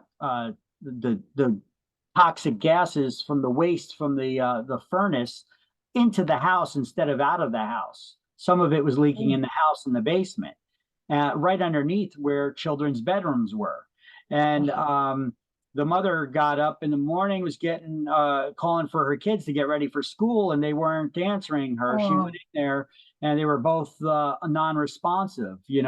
One was rushed to the hospital, was in a coma. The other one died. There, and now this could have been easily avoidable if they had a working carbon monoxide detector in the house. But they took the batteries out for maybe because they had that annoying beep. Okay, that means that the batteries still work. It's just running low. Don't take those batteries out because it's still working and it's still protecting you until you replace the batteries. That's just your reminder to replace them. The unfortunate thing is the day before, the fire department and the Red Cross were going door to door offering free carbon monoxide detectors with batteries. And for whatever reason, she wasn't home to get them. Maybe she was at work or something, but either way, unfortunate events like this happen. All right. So once again, this means it's empty but safe to enter. You've seen things like this probably on school and public buildings before, right? Fallout shelters. This is something that happened, in the 50s or 60s? Where is it? I think it says somewhere. Here we go. In 1961, they started establishing this for large buildings and such, where they have basements that are secure and sturdy, and they could have them as nuclear fallout shelters in the event of nuclear war. If you see this kind of sign on a building, well, that's a place that has a fallout shelter in it. Signs like this, you may see these on tractor trailers or tanker trucks, Oh. but you could see them on fences and buildings too. It's a warning about all kinds of dangerous gases and such, fuels, Oh. gases, hazardous materials. So how does this sign work? Well, you don't need to study this or remember this, but just know that this is some kind of poses some kind of warning here, that the square is divided into 4 sections. The red one means that it's flammable. Blue means there's a health hazard. Yellow means it's a reactive or unstable. White means there's a special hazard, such as oxidizers or water reactive gases that could be explosive if they come in touch with water, or other asphyxiating gas. Now they're graded on a level of 0 to 4, with 4 being the most severe. And the white box uses letters, like oxidizers and such, OX, SA, and W, or with a line through it. Okay. So anyway, that just gives you a little idea of what this is about. Usually you see these like on tanker trucks, right? On the highway, but you can see them on buildings and fences going into, truck yards and such. Mm. All right. Commission rebates. Are we allowed to offer rebates to the public? Yes, we are. To who? Only to buyers of a primary residence, right? So only the buyer of a primary residence can receive a rebate. We cannot give rebates to sellers. If you wanted to do that, just lower your commission. Now, some states, they allow those rebates, but once again, that leads to all kinds of issues and hanky-panky that could possibly go on in the industry. So New Jersey doesn't allow rebates to sellers, only to buyers, and only certain buyers, the buyers of a primary residence. Now, does your broker have to offer rebates? No, they do not. But if they do, and you want to offer those rebates, who can you give them to? Only to the buyer of a primary residence. Rebates must be a direct reduction of your commission due to the company. Rebates can only be offered as a credit or check at closing. It must be in writing from the start of your business relationship that you're going to be offering a rebate and how much that rebate's going to be. All parties must be aware that a rebate is being offered, and the lender can forbid offering a rebate due to factors like the type of loan, which may have restrictions on it that does not allow the rebate. I already explained yesterday a situation like that where I was doing that and I had an issue with that one time. Now, here's a tip: inform all parties, because you have to inform all parties that the rebate is being offered. Don't do it until after the offer has been accepted. Because when in contract negotiations, if you say, oh, by the way, the buyer is getting a rebate, now the seller is going to be like, well, I want more money from my house then, because they're going to be getting more money from you, from your commission. So when do you let everybody know that you're offering a rebate? I'd say after the offer is accepted, but while it's still in attorney review, have the attorneys added into the review so everybody's aware through the attorneys that a rebate is being offered, so it doesn't interfere with your negotiations. And rebates may not be dependent on a lottery, contest, game, or drawing. Licensees can offer rebates only if your broker allows you to. It may not be a service that they want to offer.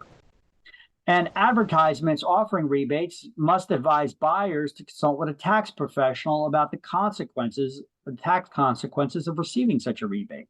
Because it's unearned income, you may have to pay taxes on it depending on how much it is.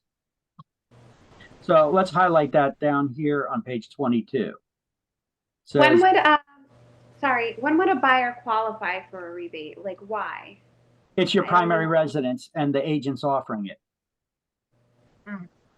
That's it. You want to buy a house? I'll be your agent. I offer rebates. It's as simple as that.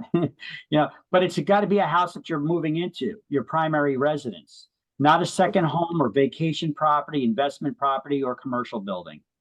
Gotcha. Thank you. You're welcome. Okay. Okay. All right, page 22. Any agreement between competing offices to establish standard commission rates is forbidden. Once again, that's a reference pertaining to that price fixing stuff. So on page 22, above where it says, price fixing, underneath the section of price fixing, just highlight that first sentence again.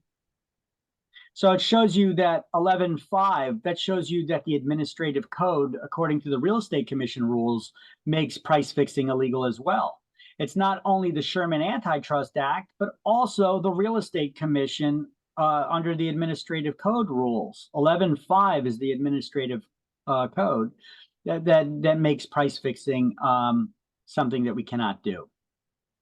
So any offer to share a commission with other firms must be made on the same terms to all who cooperate. Ooh, that's interesting. So basically, if say I get a listing and I typically get my listings at 6%. Say that now I offer half of that to other agencies who bring the buyers in. But not to your agency. I'm only giving you 2, because I don't like you guys. Okay. That's not allowed. See, any offer to share commission with other firms must be made on the same terms to all who cooperate. So as long as your firm cooperates with us, we have to cooperate with you and offer the terms on the same basis. But this could also mean something else as well. Let me give you an example. A couple of years back, there used to be a company, a real estate company in New Jersey, in the United States, but also in New Jersey, that was called Foxtons. You guys remember Foxtons Real Estate? They started as YHD Foxtons, and then they dropped it YHD, which stood for Your Home Direct. And then it just became Foxtons. They're a European company, a British company that came to the United States. They're actually a mortgage company. They're a lender. And they came to the United States and they came up with this idea that they're going to also open brokerages. So you see, lenders cannot take listings and offer properties for sale. Okay, they're not allowed to. Neither can banks. But if they're a licensed brokerage, that's different. So this lenders, most lenders, they come to us begging and pleading for, hey, if you got any clients, you want to get them approved for a mortgage, here's my number, have them call me and I'll get them approved. And then that's how the lenders get the business, right? Well, this lender said, hey, we got an idea. Instead of groveling to real estate agents, let's open our own brokerage and make it very popular. And then we'll get our own damn leads. And the way that they did that, and the way they became very popular, they don't care about making money in the real estate section as long as the real estate pays for itself, that part of the business. So what they said is they started out and saying, we're going to take listings for 2%. 2% commission. So you guys remember that? No, you guys don't remember Foxtons. Okay, so Foxtons said that they're going to take listings for 2%. Now, that didn't last very long because it didn't cover their expenses, although it made them really popular at the beginning. So that ended up going up to 3%. And then they started getting these little, what are those little BMWs called? The Mini Coopers. They had those Mini Coopers. And they were like green Mini Coopers with the flower on the side with a number 3 in the center of it. That was their cars that they gave to their agents to drive around, these Mini Coopers.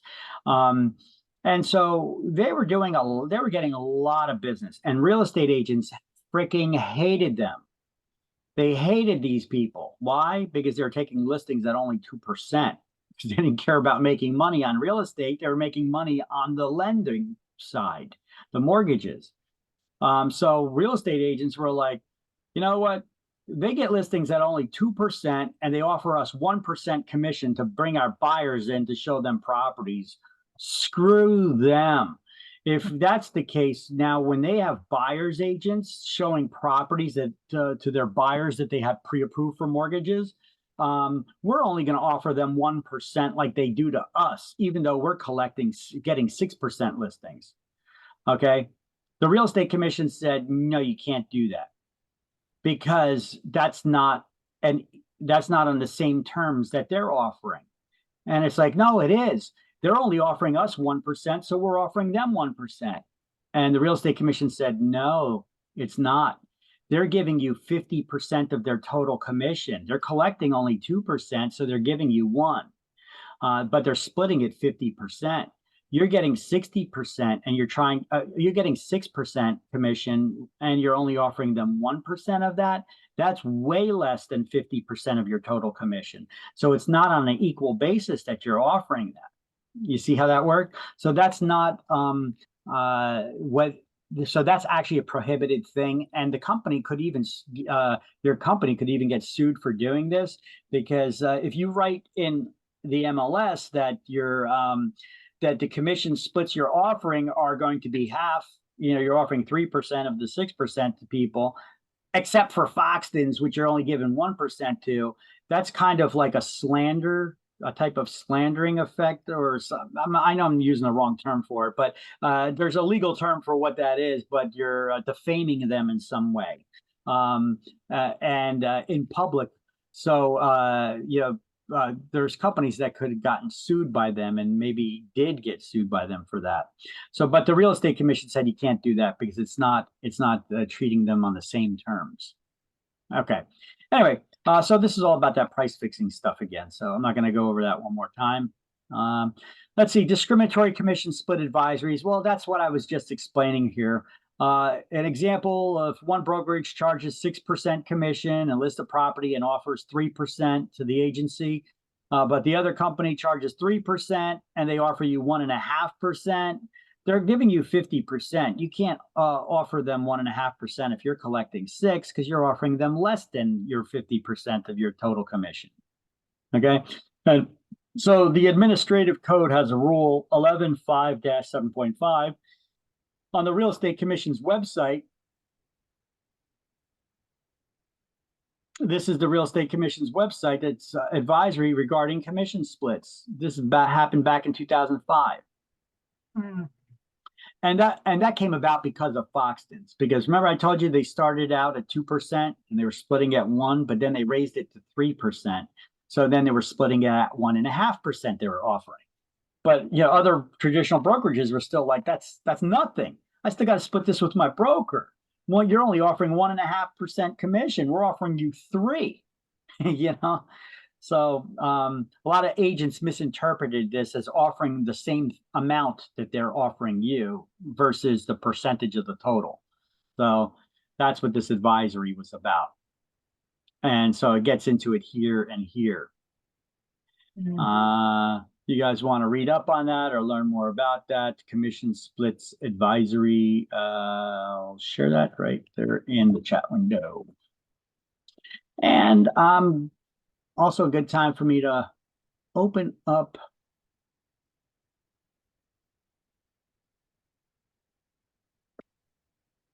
that Word document where I was going to save all the links that we come across. Let me see. And write this in there.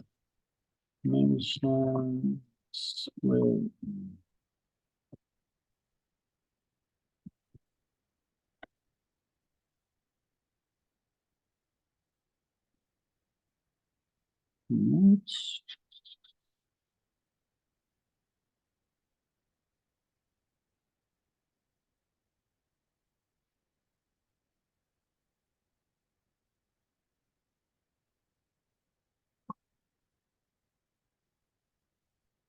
Previous one.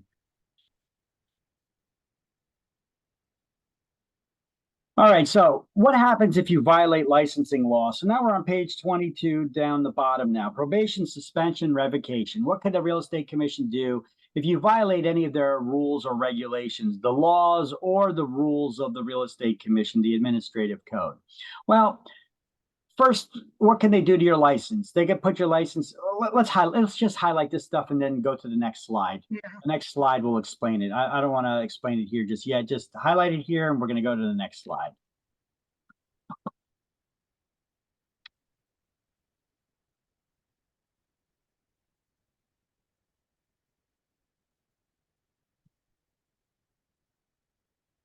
Okay.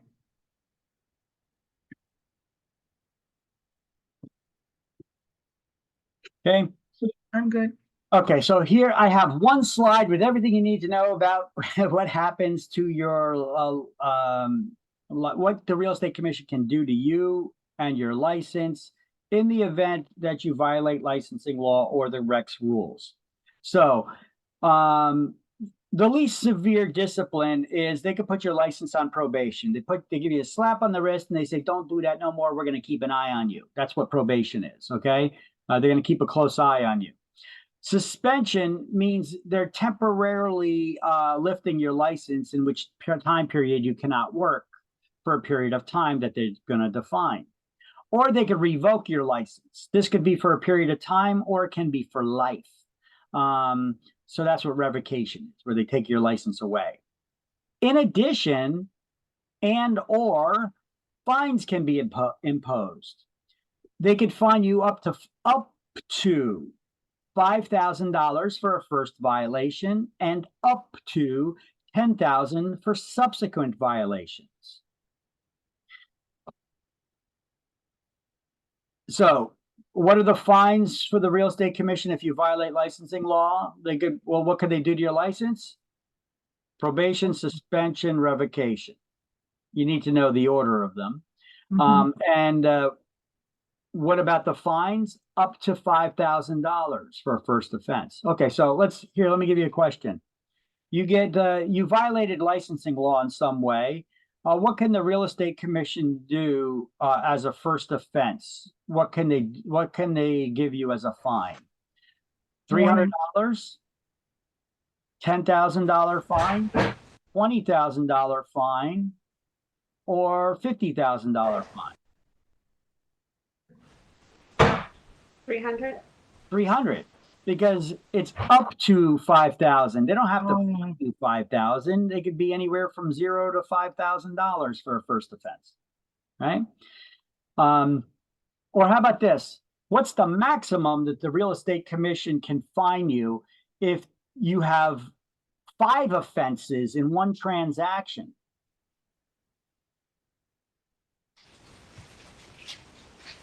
$50,000. 50,000.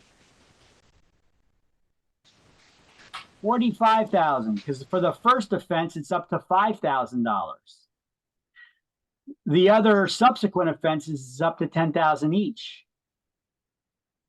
So $5,000 for the first offense, and for the other 4, it's $10,000 each. So that's $45,000.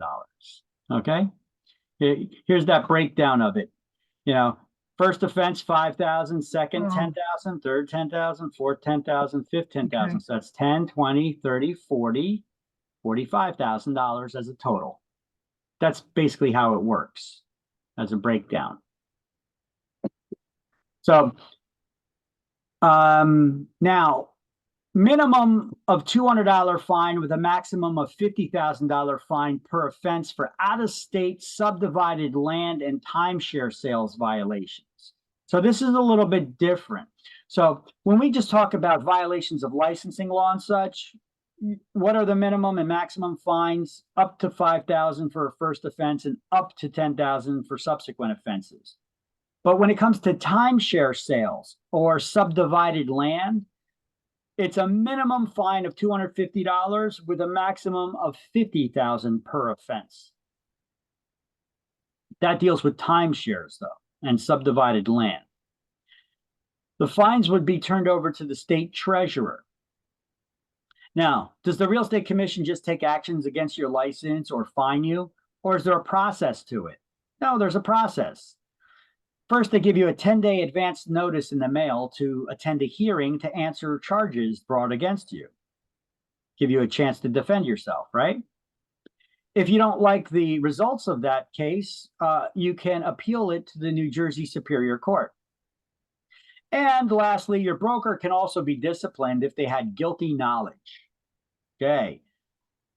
What is guilty knowledge? We're going to learn about in the coming slides too. It's basically if your broker was aware that their agents were doing something wrong and they made no attempt to stop or prevent those activities.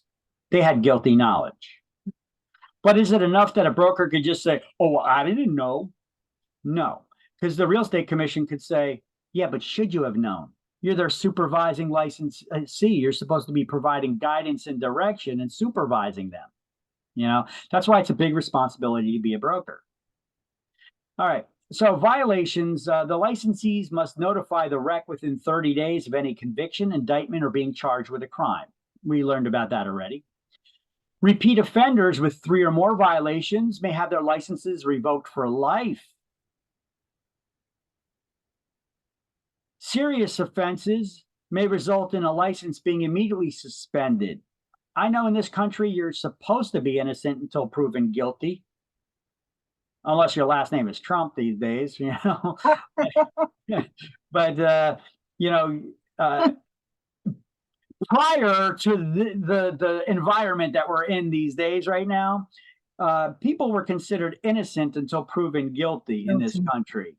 And basically, there's an exception to this. The Real Estate Commission can temporarily suspend your license if certain serious charges are brought against you to try to protect the public without knowing or saying that you're guilty of them.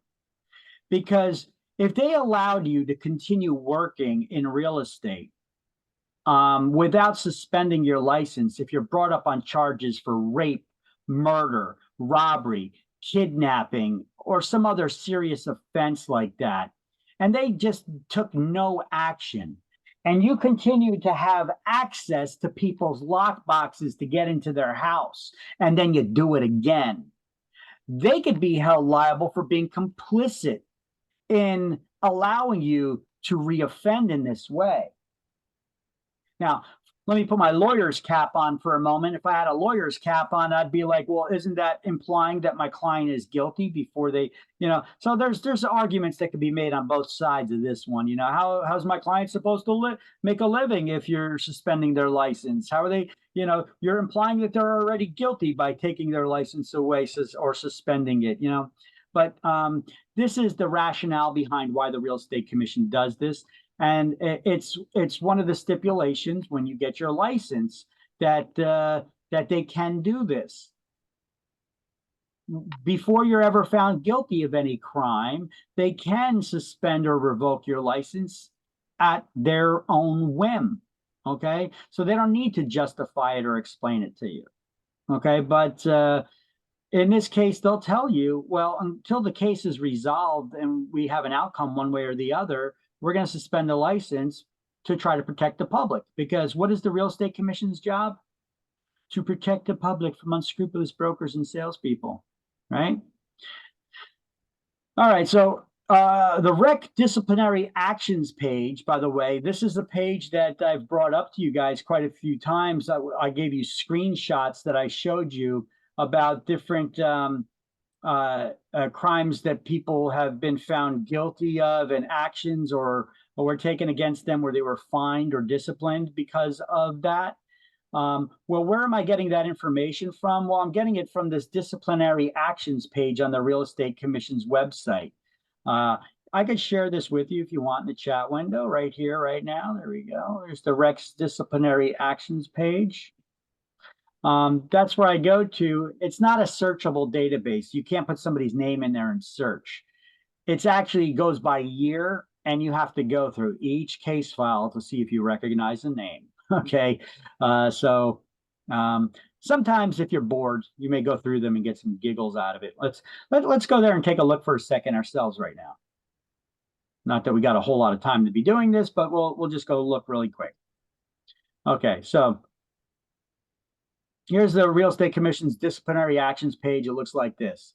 You can see 2003 enforcement activities. You know, it goes by year. There's no search. This is for searching their site, not for searching this.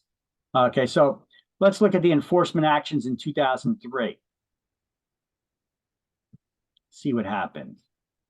Hey, this was towards the end of the year in October. This person Bergen County. in Bergen County, what did they do? Failed to ensure and timely renew the brokerage's license. Oh, License cycle engaged in conduct demonstrating incompetence.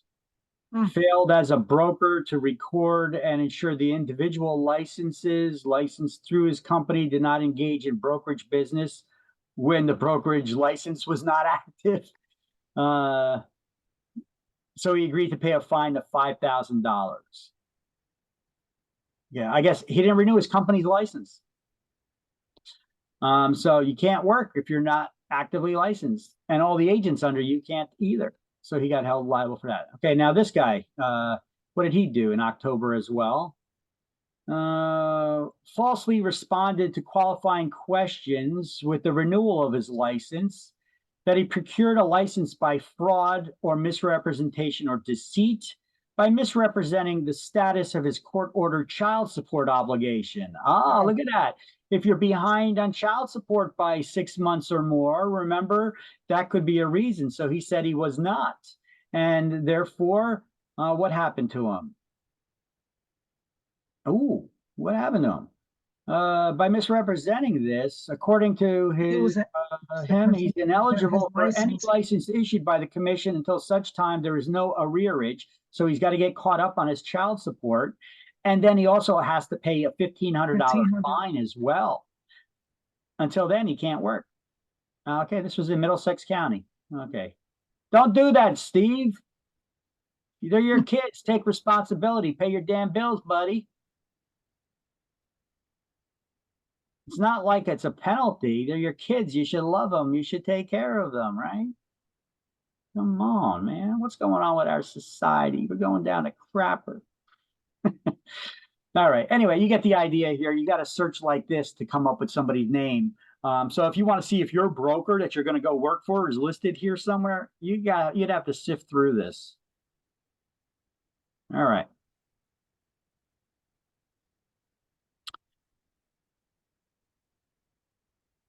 All right. So penalties, we already did this one. Okay. So procedure. Let's go. Let's do all these highlights, and then we're going to move to the next slide again.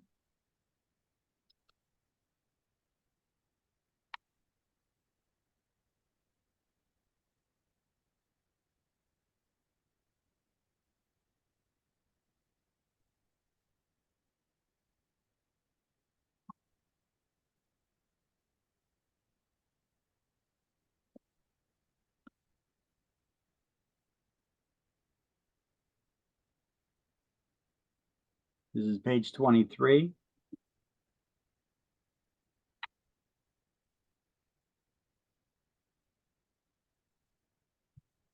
This is some of the stuff that I had on that previous slide that I made for you. Commission has to give you 10 days advance notice of a hearing. If you don't agree with the rules, you can appeal to the Superior Court. That's all the stuff I had on that one page, right? Here's the thing about guilty knowledge, their definition of guilty knowledge. And also what happens if your broker loses their license? What happens to your license? So when a broker's license is suspended or revoked, their salespeople's license is suspended as well. Oh, we just seen that on the disciplinary actions page, right? That broker got in trouble for making sure that they're not making sure their agents were still working. So during that period, what about the salespeople? They cannot work until that broker gets their license back. The broker's replaced with somebody who has an active license, or they transfer their license away to another brokerage firm that has an active license. All right, so here's my definition of guilty knowledge. When a broker is aware or should have been aware that one of their licensed or unlicensed assistants, I like my definition a little bit better. It's similar to what you've seen on the previous page that you highlighted, but a little bit different. When the broker is aware or should have been aware that one of their licensed or unlicensed assistants is doing something wrong and makes no attempt to stop or prevent those activities, the broker can be held just as liable as the agent who did whatever was wrong. And what happens to your license if your broker loses theirs? Well, you know what I'm going to do? I'm going to go back to that disciplinary actions page, get a screenshot of it.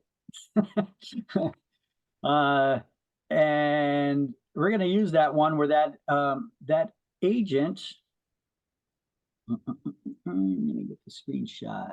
Can I just copy it here? Or do I got to open up my app? Let me see, web capture. See if we can do it. Copy. There we go.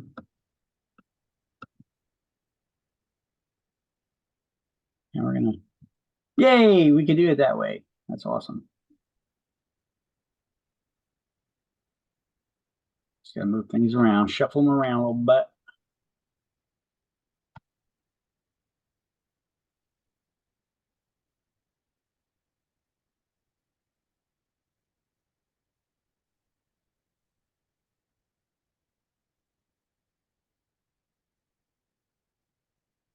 There we go. Hey, we fit it all. Good. Awesome. So now we got a screenshot of that in there too, in a slide. So what happens if your license, if your broker loses theirs? Well, all the agents under that broker will have their licenses suspended, like you can see that happen right here. Licensees can wait until their broker gets their license back. The broker is replaced with somebody who's actively licensed. Let's add that in there. With one who is actively licensed. Or the agent transfers their license to another company under an actively licensed broker. The REC will waive the fee to transfer the license elsewhere. Remember, there's a $25 license transfer fee that anytime you transfer your license from one broker to another. Well, they refer to that as a reissuance of a new license, because you're basically getting a license reissued under the new brokerage's name. That's the rationale behind that thinking, the way they word it, okay? But it's basically transferring your license from one broker to another. They refer to it as a reissuance of your license. And then we have an example here now. Whoa, that's great. I mean, sorry for him, but that's great that we got an example. All right. And what was that other one? What did that other guy do? He made a misrepresentation about child support. Oh, I got to take that screenshot and put that in chapter 1 later. I'll do that during lunch break. Okay, so here are the violations. This used to all be on one page, and now it's on 2 pages in this book. Oh no, it was in 2 pages in the other. Was it? Hearing license to deceit. Oh, okay. No, it's on 2 pages here too. And it was. All right, so here are the violations of the Real Estate Commission can take actions against you, your license, and give you fines if you do any of these things. Let's just read through this list, just peruse through it really quick. Making false promises or substantial misrepresentations. Acting for more than one party in a transaction without knowledge of everybody involved. That's, what do we call that? Undisclosed dual agency, right? Pursuing a flagrant and continued course of misrepresentation or making false promises. Yeah, property values are sure to go up 10% in the next year. How the hell would you know that? There's no way for you to know that. So don't make such claims to anybody. Pursuing a flagrant and continued course of misrepresentation or making false promises. Failure to account for or pay over money belonging to others. Remember, I told you one way to quickly to lose your license or get fined is screw around with other people's money. You get money from your clients. What do you got to do with it right away? Give it to the broker or put it in, give it to the broker. Give it to the broker, because your broker has how many days to put it in the escrow account? 4 days? 5. 5. 5 Sorry. days. Oops. All right. 5, I have to put that down. Conduct demonstrating unworthiness, incompetence, dishonesty, or bad faith. Failure to provide a client with a copy of a contract at the time of signing. What do we call that when we give them a copy of that contract, which really is not a copy? Duplicate original. A duplicate original. Or Okay. failing to specify an expiration date in the listing. That's actually an exam question because for some reason, I guess there's a trend going on now where real estate agents are taking listings. And you know that line that says the expiration date of the listing that shows how long the listing is for? They don't want to write down 6 months or a year, so they leave that line blank and fill it in later. And so they give them that copy right away. Or they may come back later on and be like, oh, here's your copy, by the way, after they filled it out without discussing with them. That's not a right way to do things. Okay. Using a lottery, contest, game, prize, or drawing to promote the sale of real estate. We're not allowed to do that. We just studied, right? No game's a chance to sell real estate. Being convicted of a crime which the commission does not have knowledge of. We see many examples that I showed you from the disciplinary actions page where that popped up later on. So yeah, they do find out. They could find out. Collecting a commission as a broker in a transaction while simultaneously representing either party in a different capacity. For instance, acting as an attorney and the broker for the same client on the same transaction. You can't do that. Using any trade name or insignia of a real estate organization if you're not a member of it. You can't claim to be a member of NAR, a realtor, if you're not a realtor, basically. Just like you can't claim that you won a top producer award if you never won the top producer award. You can't claim that you've completed some sort of an education and got a certification and put that on all your ads if you don't actually have it. That's like an accountant who became a CPA advertising that they're a CPA when they're not really a CPA. You're just an accountant. A CPA is an advanced version of an accountant. They took certain classes and exams to reach that level. Using any trade, paying any compensation or commission to an unlicensed person, except in some circumstances to a buyer. What are they talking about there? Buyer's rebates. Any other conduct constituting fraud or dishonest dealing, not allowed. We're supposed to treat everybody respectfully, fairly, and honestly. As a salesperson or broker salesperson, you can't accept a commission from anybody except for your employing broker. And procuring a real estate license through fraud or deceit. Oh, good example of that is that other guy who fraudulently claimed that he was not behind on his child support. Actually, we could even put that one in there now. Actually, there's no room for it, so I'm not going to. Commingling the licensee's own money with that of the clients or customers, or failure to maintain and properly deposit others' money in a special trust account within 5 days. Selling property which the licensee has an interest, without disclosing in the contract of sale that interest, and the fact that the seller is a licensed salesperson or broker.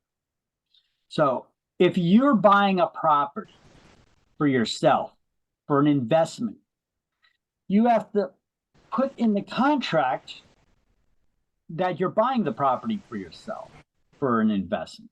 Or if you're buying the property, the client is your mother. She's buying a property or selling a property. You have to disclose in the contract the relationship between the parties and the fact that you're a real estate licensee. Like I would disclose that the buyer is my mother and I am a licensed real estate broker with Jersey Brokers. You'd have to put that in your contract. Buying property without disclosing in the contract of sale that the buyer is a licensed real estate salesperson or broker, that's when you're buying it. Violating any of the rules regulating rental policies, and highlight this one. Failing to notify the commission within 30 days of an indictment, being charged with a crime, or the suspension or revocation of a real estate license in another state, or initiation of any disciplinary proceedings. You got to notify the real estate commission within 30 days. Otherwise, that in itself could be grounds for suspension or revocation of your license. Violating any of the previous items and the administrative code. Or, here's another one to highlight.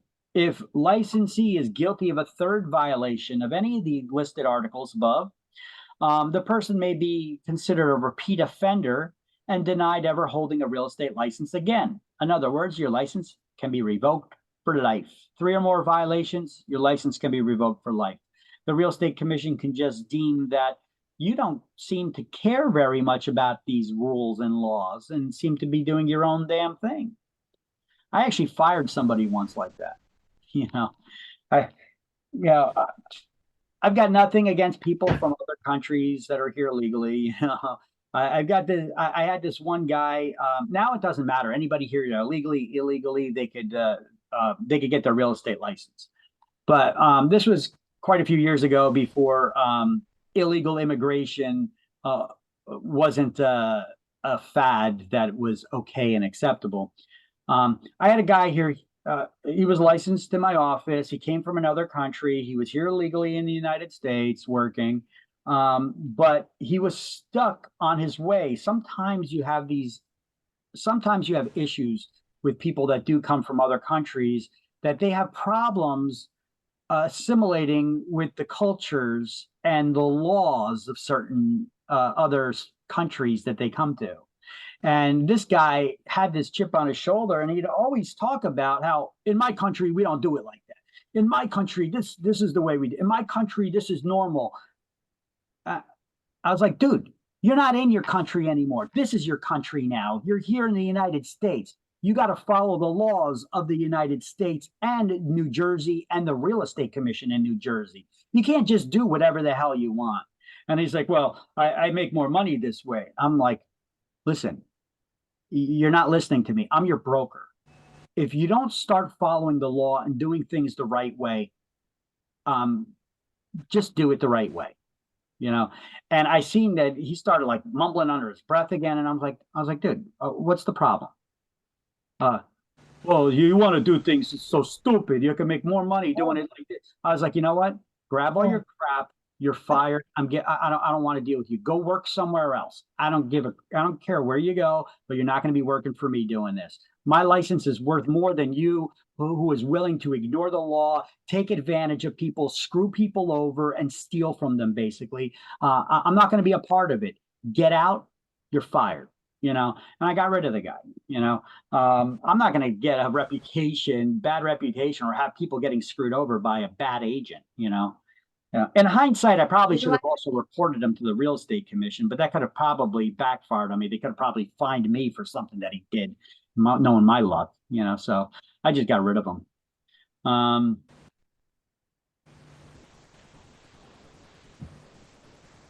That's it. That's it for the slideshow there. We're done with chapter 2. This concludes chapter 2 of our lesson.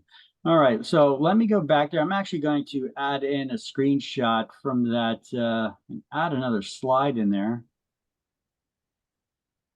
And throw in that disciplinary actions from that guy who didn't pay his child support. Not to pick on him in particular or anything, but it's a good thing to add to the lesson there, giving you guys examples, right? Receiving the license through fraud or deceits, and that includes lying about paying your child support. Okay, so put that in the slide, and we will do the next chapter. So that concludes chapter 2. So let's do the key terms to review for chapter 2. There is one or two. There's only one of them on page 25.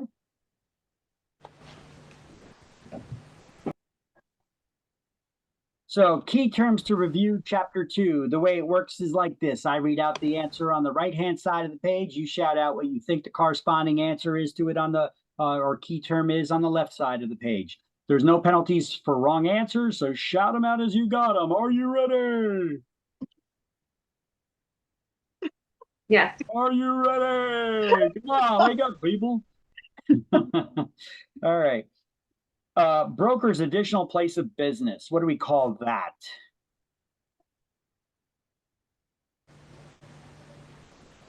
What? Branch office. It's a branch office. Branch One a office, day. okay. Correct. Least severe discipline by the Real Estate Commission. What is the least severe discipline?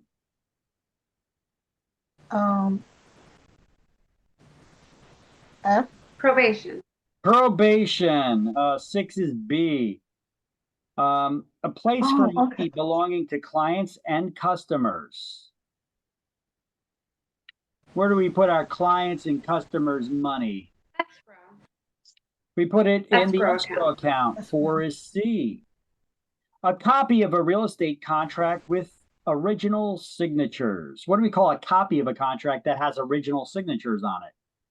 E, awareness of wrongdoing? No. No? What do we Wait. call the copy of a contract Oh, has original signatures on it? Duplicate original. It's a duplicate original. 3 is D. Awareness of wrongdoing with no attempt to stop it. Guilty knowledge. Guilty knowledge. 5 is E. Mixing broker's money with that of others. mingling. Commingling. Commingling. 2 is F. Cancellation of a real estate license. Revocation. Revocation. 7 is Yep, G. revocation. Temporary lifting of a real estate license. Suspension. Suspension. Suspension. 8 is H. Another name for an escrow account. Trust account? Trust. A trust account. 9 is I. And form sellers must sign. A form sellers must sign if they do not want the broker to offer cooperation with other brokers. J. J. J. 10 is J, the waiver of broker cooperation agreements. Correctamundo. All right. And that is chapter 2. Okay. Okey-dokey.